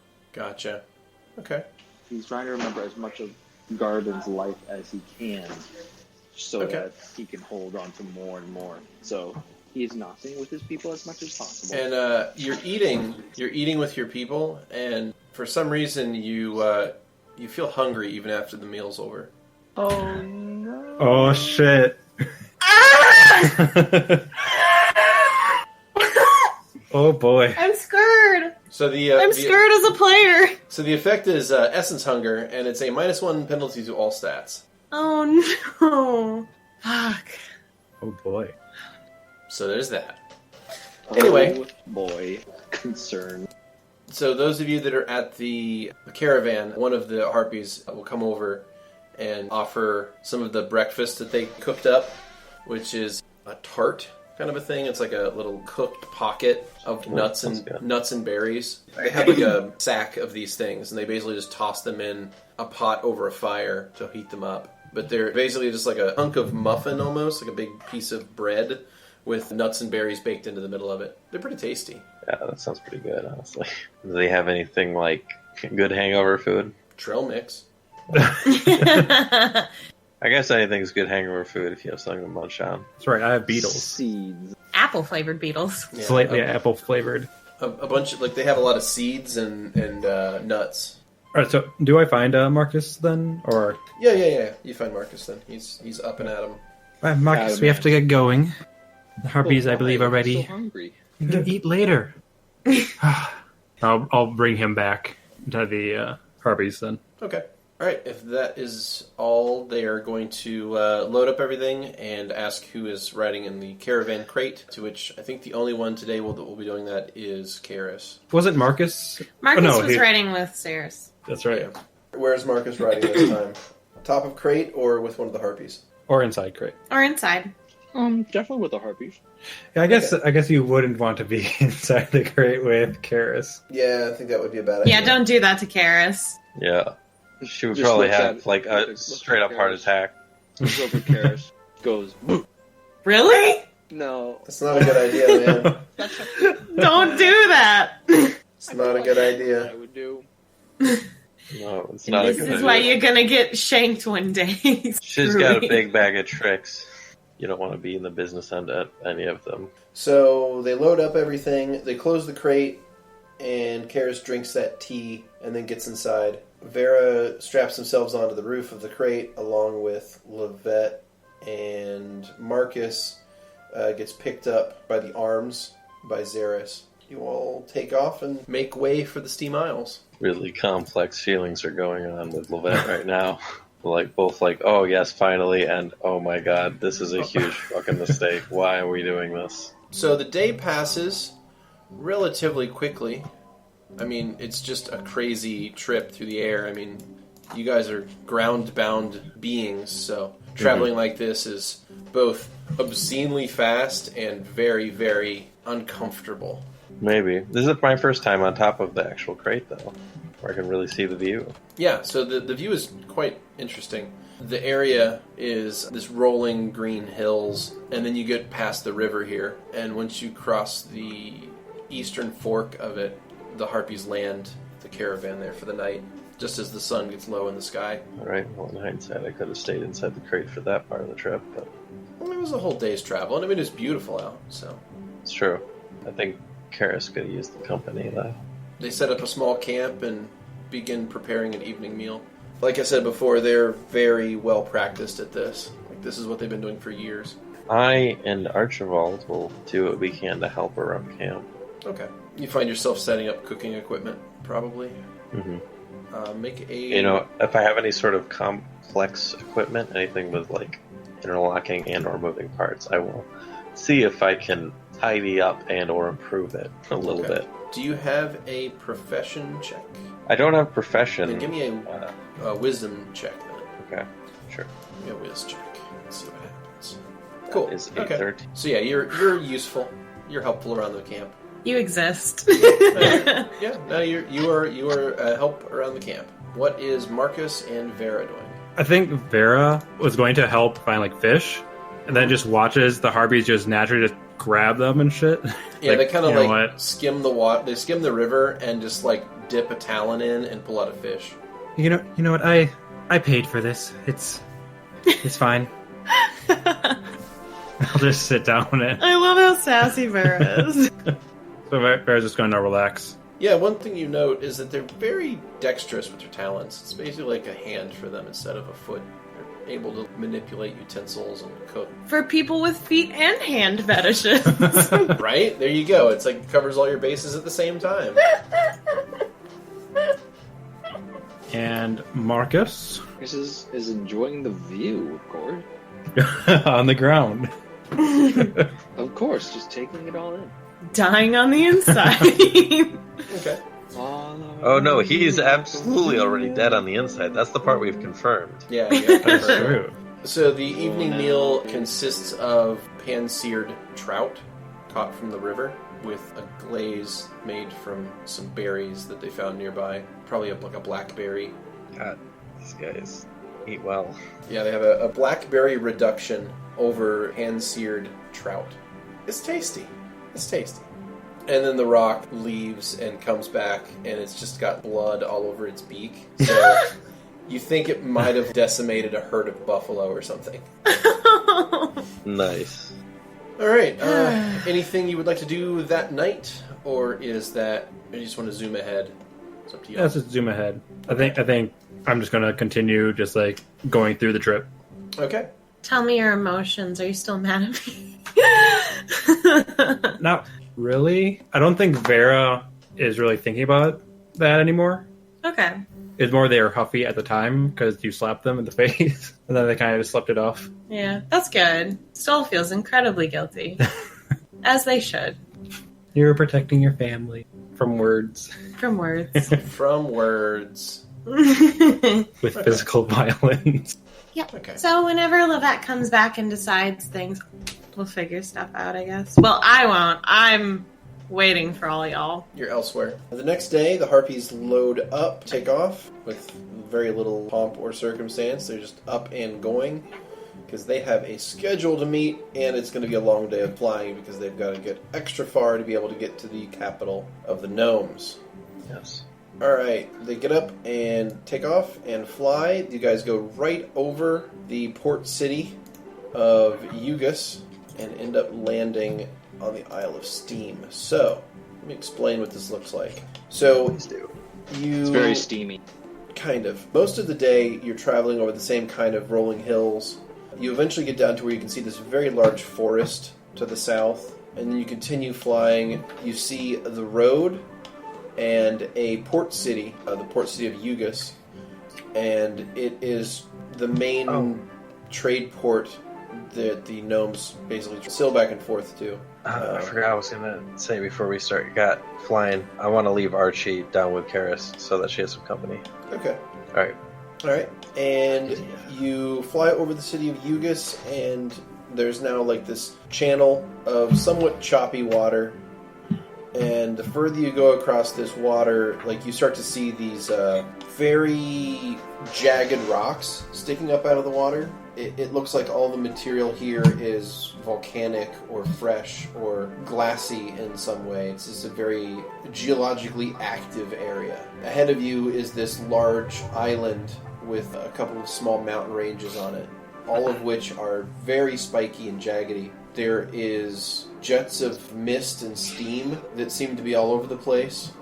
Most of the mountains are covered in some form of hot air and water, giving the entire place kind of a foggy look. As you get really close, you can see a few speckled around in the mountain ranges are actual volcanoes, and you can see trails of lava going down from down the side of the volcano, reaching down to the sea. Party ends up banking south. You see what appears to be a massive may be an incorrect word. You find a large city. It's built up quite well. The buildings here are taller than ones you've seen before. Like, it seems the average height of buildings here is more like 2 or 3 stories, whereas everywhere else seems to have averaged about 1. So the buildings here are all built more vertically than you're used to seeing. What are they built out of? They are built out of stone and wood. Okay. Some of them are metal, but that's So they're not like more of a rarity. like clay houses, or No. You do see a lot of chimneys in the town, many of which are belching out black smoke. So the entire, like, if the city from a distance looks like it's burning because there's so much exhaust coming out of it. And as you approach, there's a lot of black smoke coming up from a lot of these houses. So there's soot all over the place. It, as a sort of an outside thing, it's sort of supposed to be reminiscent of early Industrial Revolution England. Sort of the nasty. Sort of the inspiration. So it is a very dirty city. There's soot and ash all over the place. Like there's low standards of public health. So the inspiration of this place is that it's Dickensian England, right? So it's so nasty. Yeah, so it's pretty nasty. I didn't know that actually this whole time, and I kind of wish I had known, but because that would have totally changed my perspective on a lot of things. So Sure. it's not like a horrible place, but it is not. It's also not like very clean, just because there's so much soot. Now, one thing you do also notice is that there is a high level of automation in this town. Flying over, you can see that, it's not 50-50, but there is a fair number of automatons walking around doing manual labor. So they seem to like jitter about and move in kind of a clunky, snappy way. None of them move as smoothly as Archie, but there are quite a lot of them. And they're doing things like pulling carts. Like instead of having horses, they have these things pulling carts and wagons. They're lifting crates, moving things around. They appear to just be a manual labor force. The Harpies land in near the center of town in an open forum area that looks like they've been here a few times before. Like there's an area that's sort of cleared out for these guys or other traders like them. You land and it is already after. It's like the sun is going down and it's just barely visible when you guys land. They had to fly absolutely all day to get here in time. Well, once we do land and it's safe for me to come down from the crate, I'll do so. May I start the approach? Oh, you're already there? I'd like to think so. Shit, you're waiting on him. All right. Okay.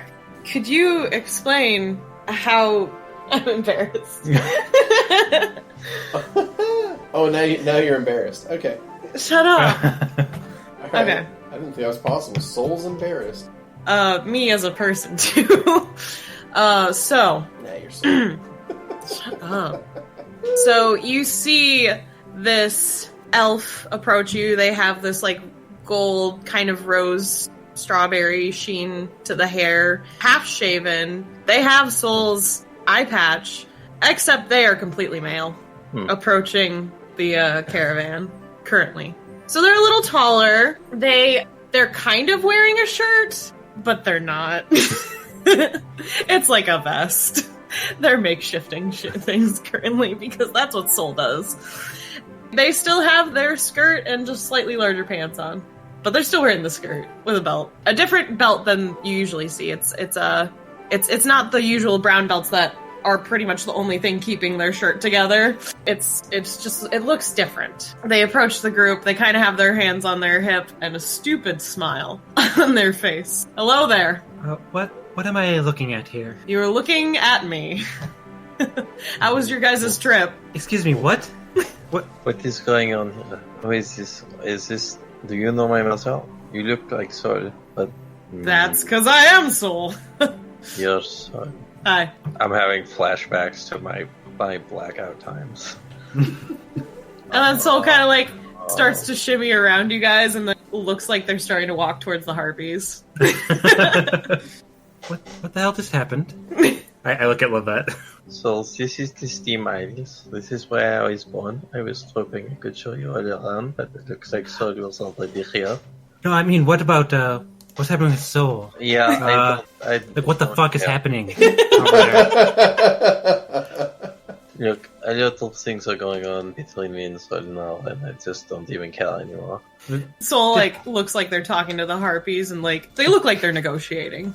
Did this happen when you were drinking? No. Well, wait.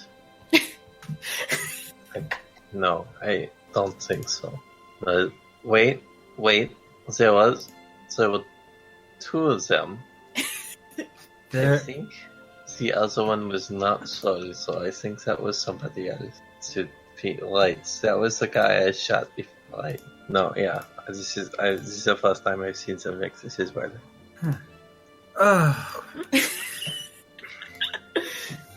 Okay. Well, I'll head into town.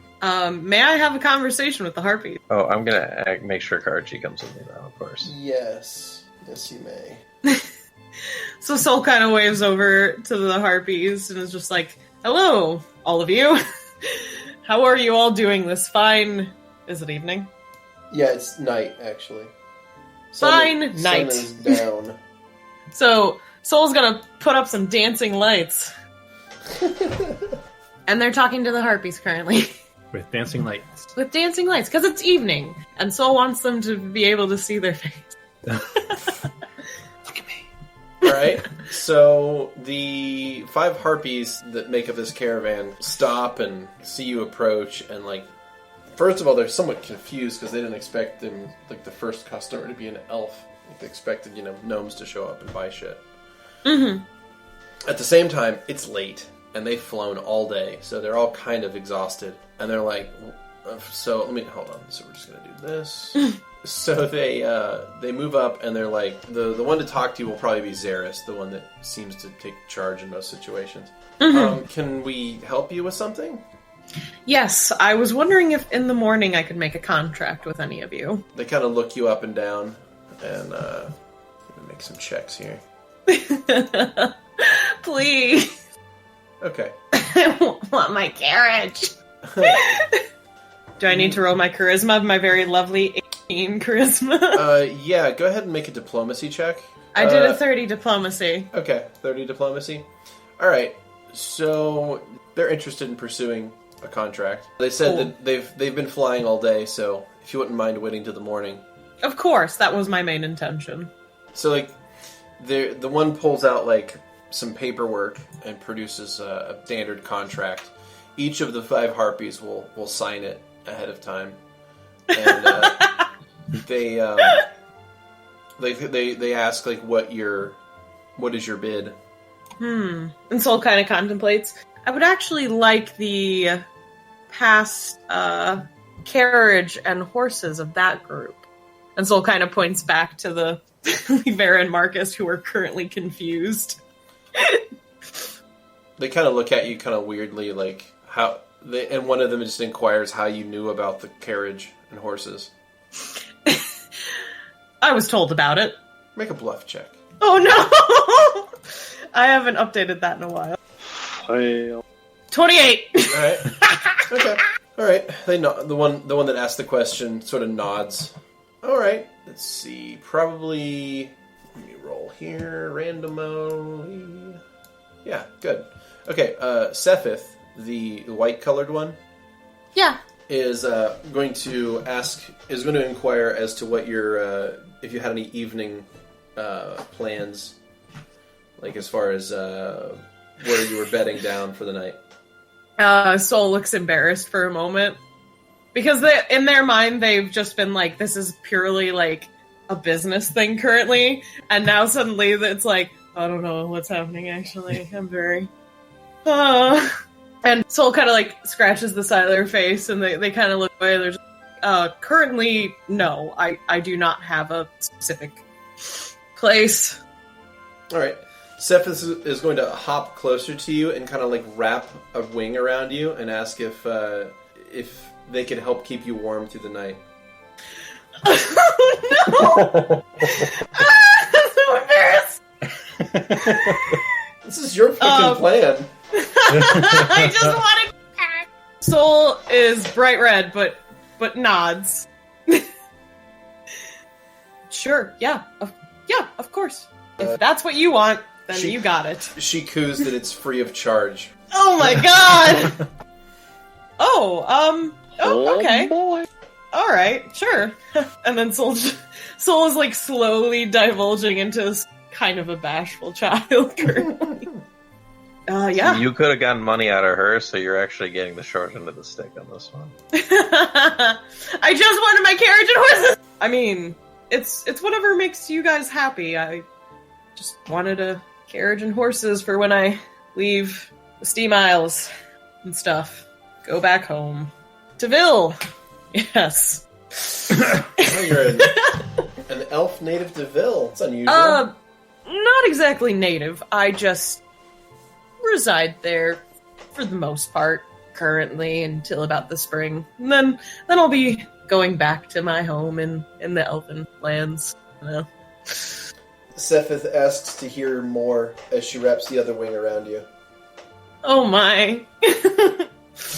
Oh my. Soul is actually gonna not say which town they're from in the Elven lands, but they're gonna start to explain the evenings there with the tree frogs ribbiting constantly, as well as the gazebo in their garden with the floral tree that has the same color flowers as the current skirt that Soul's wearing still. It kind of goes into, like, the garden and how it's not exactly maze-like, but it still has, like, this pathway that weaves around and such. And they're just talking about how the evening is, where their home is. Okay. So they kind of have, like, a forlorn look. Their faces just beat red. They're just like, is this, even interesting, to you? You've probably been to Ville plenty of times. I'm probably really boring. Oh, not at all. Cool. Please. Continue. I see. Do you need us to sit down somewhere? Or? Oh, would that be okay? I've been flying all day. Yeah, I'm sure you're really tired. We should go sit down, at least. Ever the gentleman, Soul. And if you need to lay down, I could play with your hair or something, and help you fall asleep. Whatever you want. Oh, really? Yeah, I'm actually okay at it. And Soul kind of just chuckles to themselves. I don't let me cut your hair, but I can at least play with it. I can do braids. I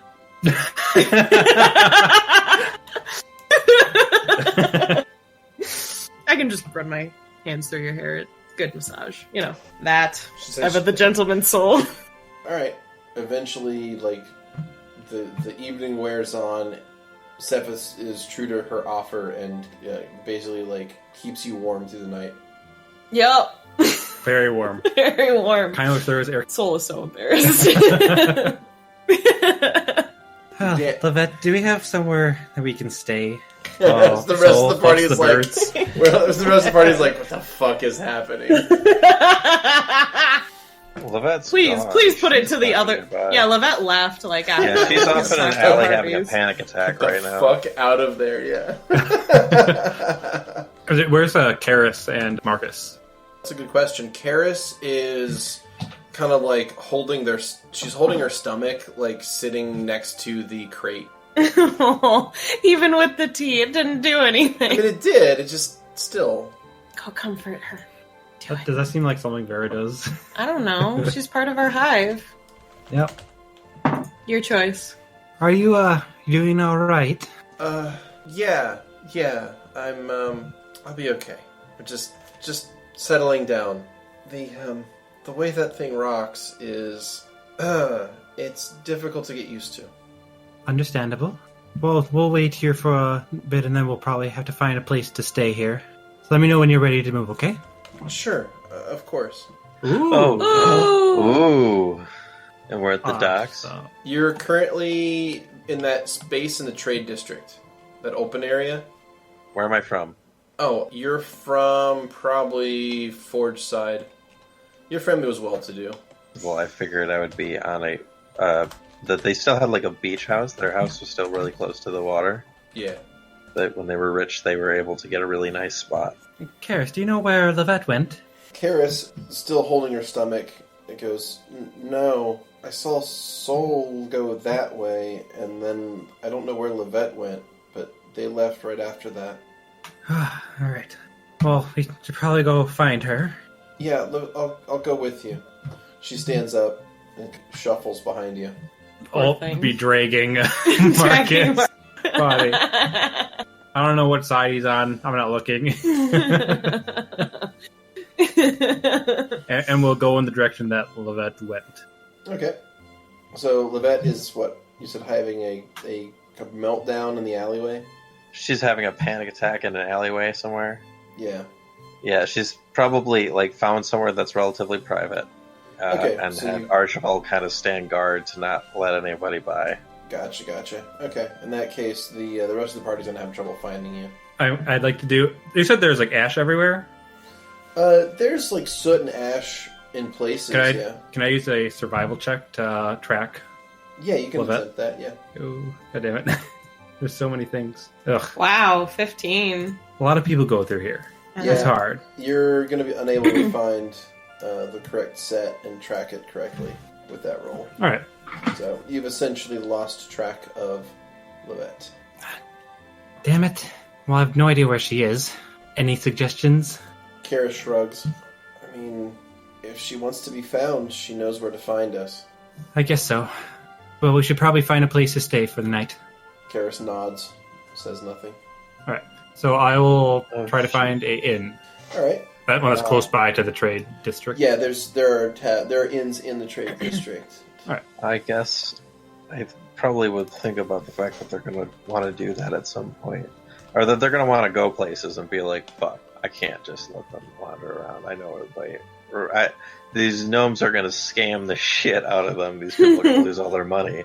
So maybe I'll have Archie go back and find them. I'll be more innocuous that way anyway. Yeah, not having the giant automaton guarding Well, on there's the a lot of alleyway. them running around here. But Archie is unique, right? He is unique, but not so much that it's going to stand out immediately. Okay. Skrewy's currently having a power outage, so we're going to have to Markus pretend he's an all NPC. over this. He's here in spirit. Markus Oh, wait, is no, he's country not. bumpkin. Ooh, big oof. Oh, wow. That is deep. He's busy eating them instead. I'm sorry. Alright, so Archie is finding us? If he does know where to go, I guess I'll have him go back to the landing zone. Not the right area. Oh, he might run into us. Perhaps. Oh, I'll have to do maybe a perception check or something. What do you think, Beardy? Yeah, perception would do. I'll give him one as well. Oh, I thought it That's was for a you. 20 Sorry. for me. Wow, a good roll from Archie. Nice. What a shock. All right. Yeah, Ow. Archie successfully finds the party. Okay. Yeah, he'll try and communicate with them. For all the Where- good that tends to do. Where's Lovette? Using mostly hand gestures, Archie will try to take you guys back to Lovette. Okay. I'm sitting off in a corner with my head in my hands, just still trying to take deep breaths. Lovette? No, sorry. Are you alright? What do you people want with me? What do you mean? I mean, I just what? What? Just tell me. I don't get it. Why are you following me around? We're part of the same hive. Nice. What? What The is that? team. Whatever you want to call it.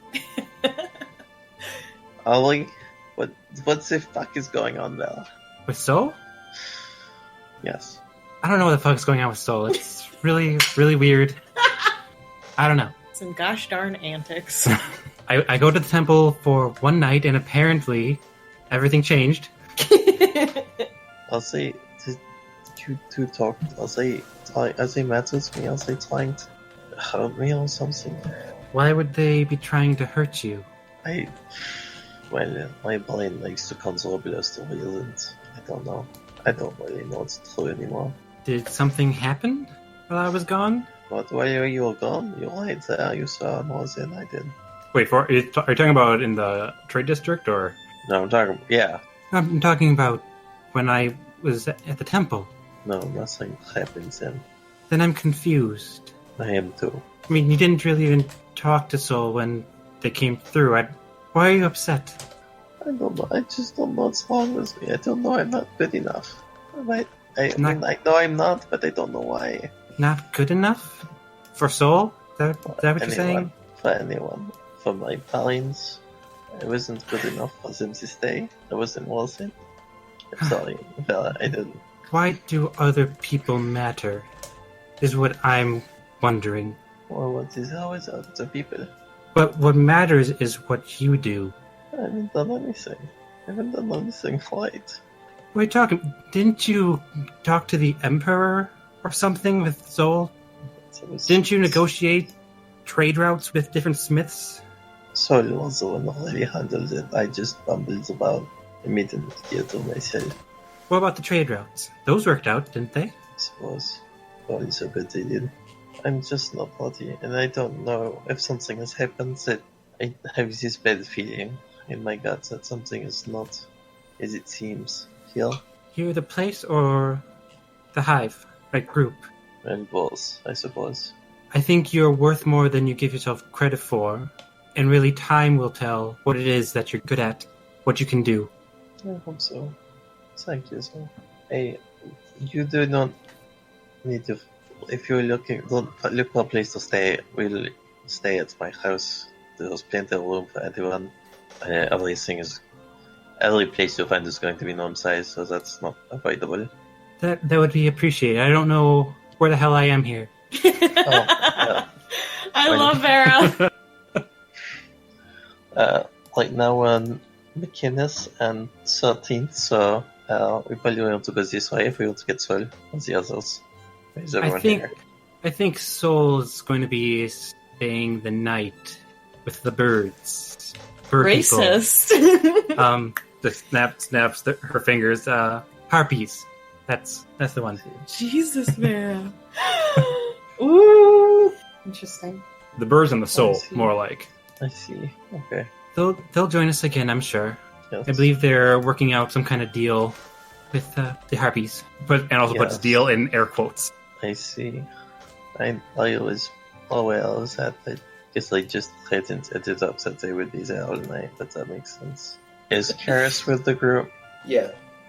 Okay, I'm gonna stand closer to her, and lead everybody on towards my place. Alright. Group leaves the trade district, travels north across the dock district, and you enter the northernmost part of town, which the locals call Forge Side. It is one of the older parts of town, and it's also one of the nicer parts of town. It appears to be a concentration of some of the wealthiest people. You walk right along the docks, like right along the water, and you take the first street just off the road, or just off the water there. And the second house is a fairly large estate. It's quite the place you have here. Well, thank you. It's a bit of a relic from a bygone age for me. We got to keep the house, and that is good. Start, have another mini panic attack before going. It's like, oh no. Oh, kept going so.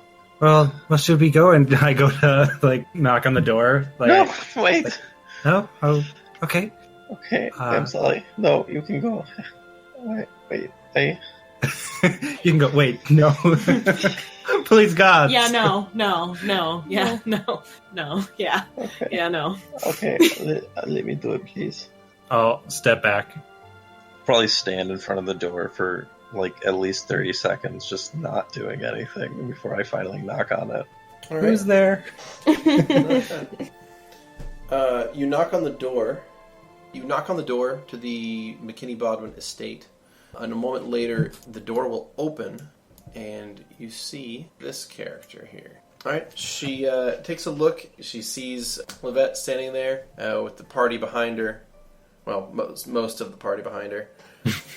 And she is going to be so overjoyed to see you that she is going to just basically immediately pick you up off the ground in a hug. Pick her off the ground? Is this an elf? Yes. Yeah. Sorry. That is okay. Yep. Yes. That is I couldn't. I'm sorry. No, you're fine. Yeah, it's an elven woman of an indeterminate age. So I know we have a picture, but I would like Grem to describe for the podcast. Yeah, so she's fairly tall, not quite as tall as Soul, but probably 5'10", 5'11". Mm-hmm. She's got silky silver hair that partially covers one of her eyes, and a long purple dress/robe that hangs down by her feet and kind of trails behind her a little bit, and a twisted necklace around her neck. Silver, huh? Mm-hmm.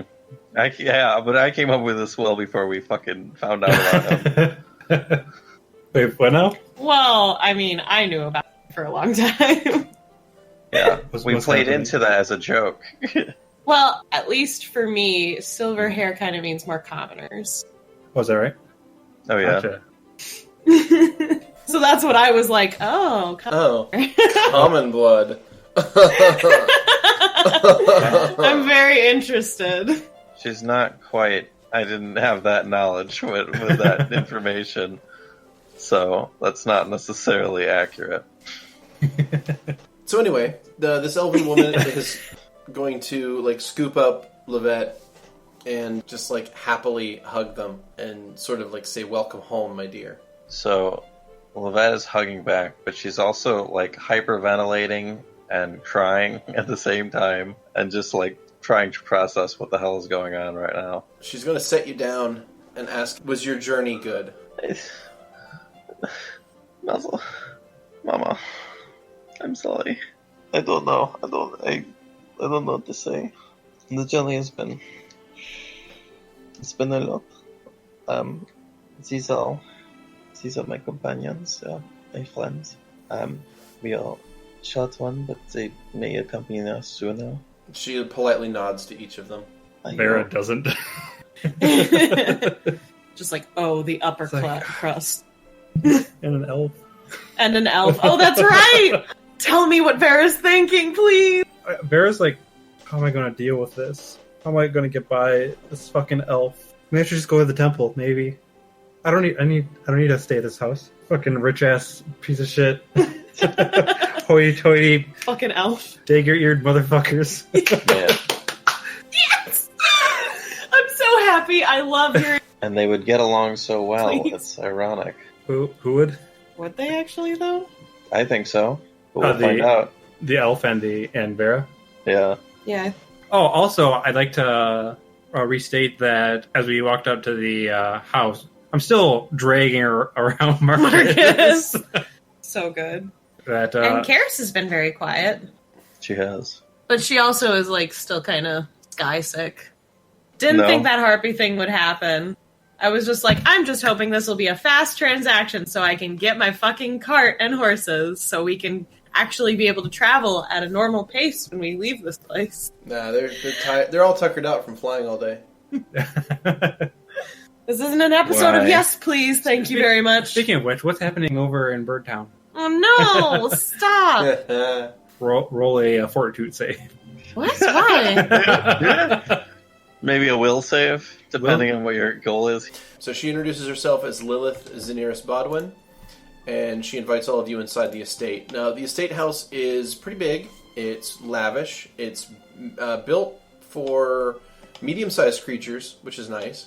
So all of you guys can, fit in there comfortably.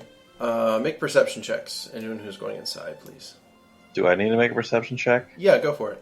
Okay. 28. 28. This is not something I would normally notice. Cool. 21. That is a 21 for me. Excellent. All right. So you guys go inside, and what you notice is that while this place is large and impressive looking, you notice that it has not been kept up perfectly. Like, the upkeep is just a little bit lax in here. If you look really closely, certain crevices and nooks and crannies haven't been cleaned thoroughly. There's dust behind things. It just looks like it's semi-disheveled, but only semi-disheveled. It's almost as if it's been abandoned for a long time and only recently given like a once-over. Gotcha. I'm going to prop Markus up on a chair or something. All right. Karis is going to sit on the other side of the room from wherever Markus is.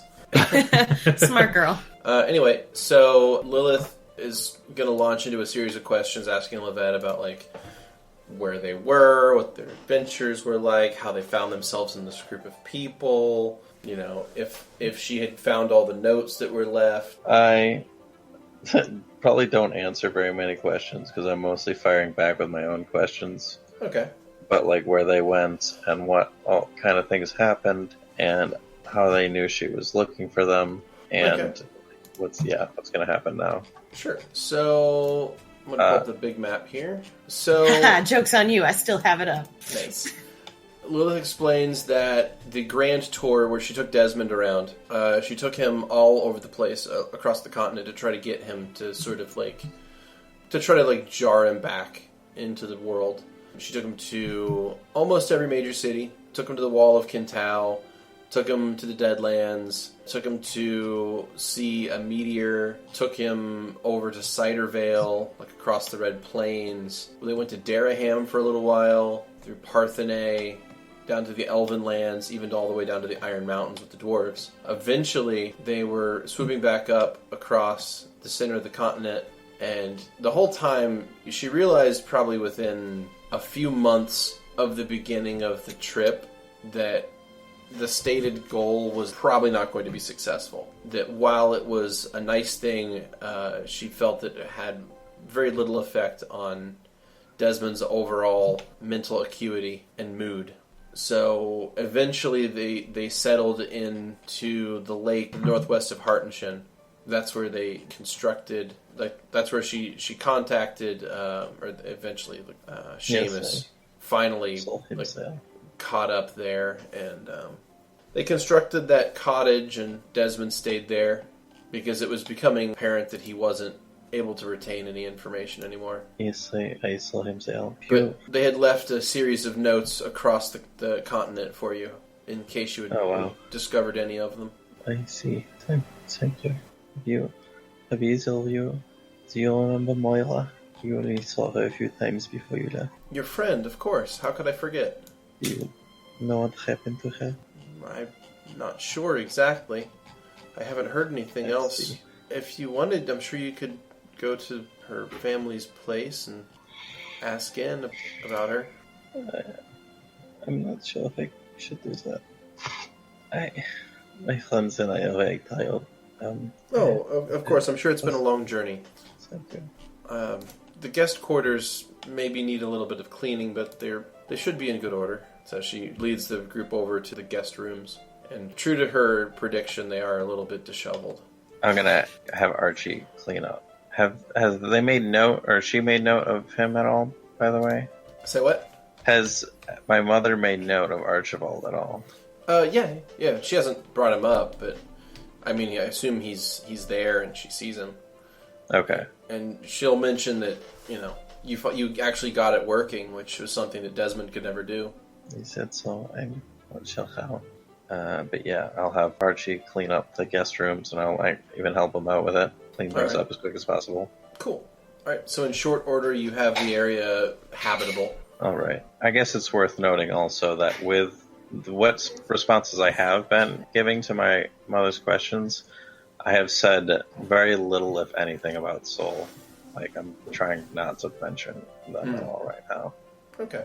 I might have mentioned that they exist. I mentioned that there was another person, and so she's asked about it, then I'll give her the briefest description I can.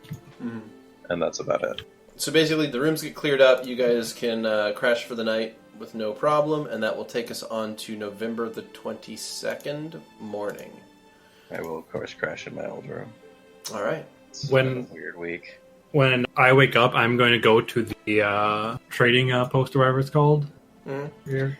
And I'm going to find Soul. Let's just say by the time you find them, they look very tired. But they also look like they're just sitting and watching the sky, and they look like they're contemplating something. Yeah? Yeah. Does male Soul look like Link with a side shave? That's basically what I'm I have a imagining. picture. It's cool. not colored, but they don't have a shirt on, but forgive me. So, at any point. I didn't hear that very well, sorry. I said, are they going to have a shirt at any point? Really? Who gives a shit? There it is. It is Link. So, yes. Yes would have sufficed, yeah. But it's still the hair and stuff. Does this look like Link? Slightly, but it's a style. Oh, okay. I mean, they look awesome. But it looks a lot like Link. It looks like what I was imagining, so I'm glad. Because Link's a more androgynous elf, basically. Are you alright? Soul doesn't look at you or anything, and just kind of breathes in, and is just like, I'm fine. I finished my transaction with the harpies, so we will have our cart and your horse, of course, with the others when we get out of the Steam Isles. So I wanted to make sure you got your horse back. Well, thank you, but are you alright? I've had a lot to think about the past few days. I'm okay. I'm still me. I have been worried about you. I wanted to actually apologize for hitting you a couple of days ago. I lost my temper, and I'm sorry. It's alright. It's expected. So is this permanent, or? Oh no, Girl can take care of this whenever I see him next. He'll be very confused why I've done this, though. How was your evening? awkward. Had to stay at a fancy house. You're welcome to join me. We're at Lovette's parents' house. Parents. Gross. They're great, actually. Parents are great.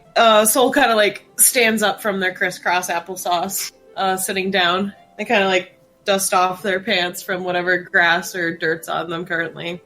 And they look up and they're like, is the bare chest thing with just the vest like too much, you think? I kind of had to work with what I had. There are not a lot of clothes around here that are my size, you know? I mean, you could always just get something custom made, I presume, but I mean, it doesn't... I'll be back to my normal enough. It's no big deal. But yeah, lead the way to the house. I wouldn't mind. So I'll lead the way, and I'll also ask, so are we picking up the cart, or...? I asked them to deposit it, near the other dock. Right. So we'd have to take a boat to leave the island, right? Well, we'll see how Karis is with that. You think she can't handle a boat? We'll see. Okay. Well, and Soul kind of like touches your shoulder and is just like, you're a lot more shorter now. And it's weird. Vera just tries to get away from the hand on his shoulder. Soul's hands are a lot bigger now. Right, so- hands. I don't know, you see the hands. So we make our way to Lovette's parents' abode. Okay. Yeah. You make your way to the Xeniris Bodwin estate, and the party is reunited there, and that is where we're going to call it a night.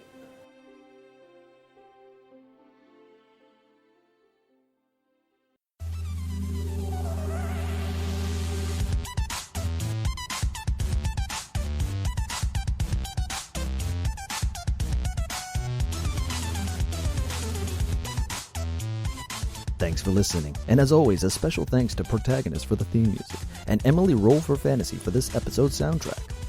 Please leave a like and subscribe if you want to see more content like this, and leave a comment if you have any suggestions. Until next time.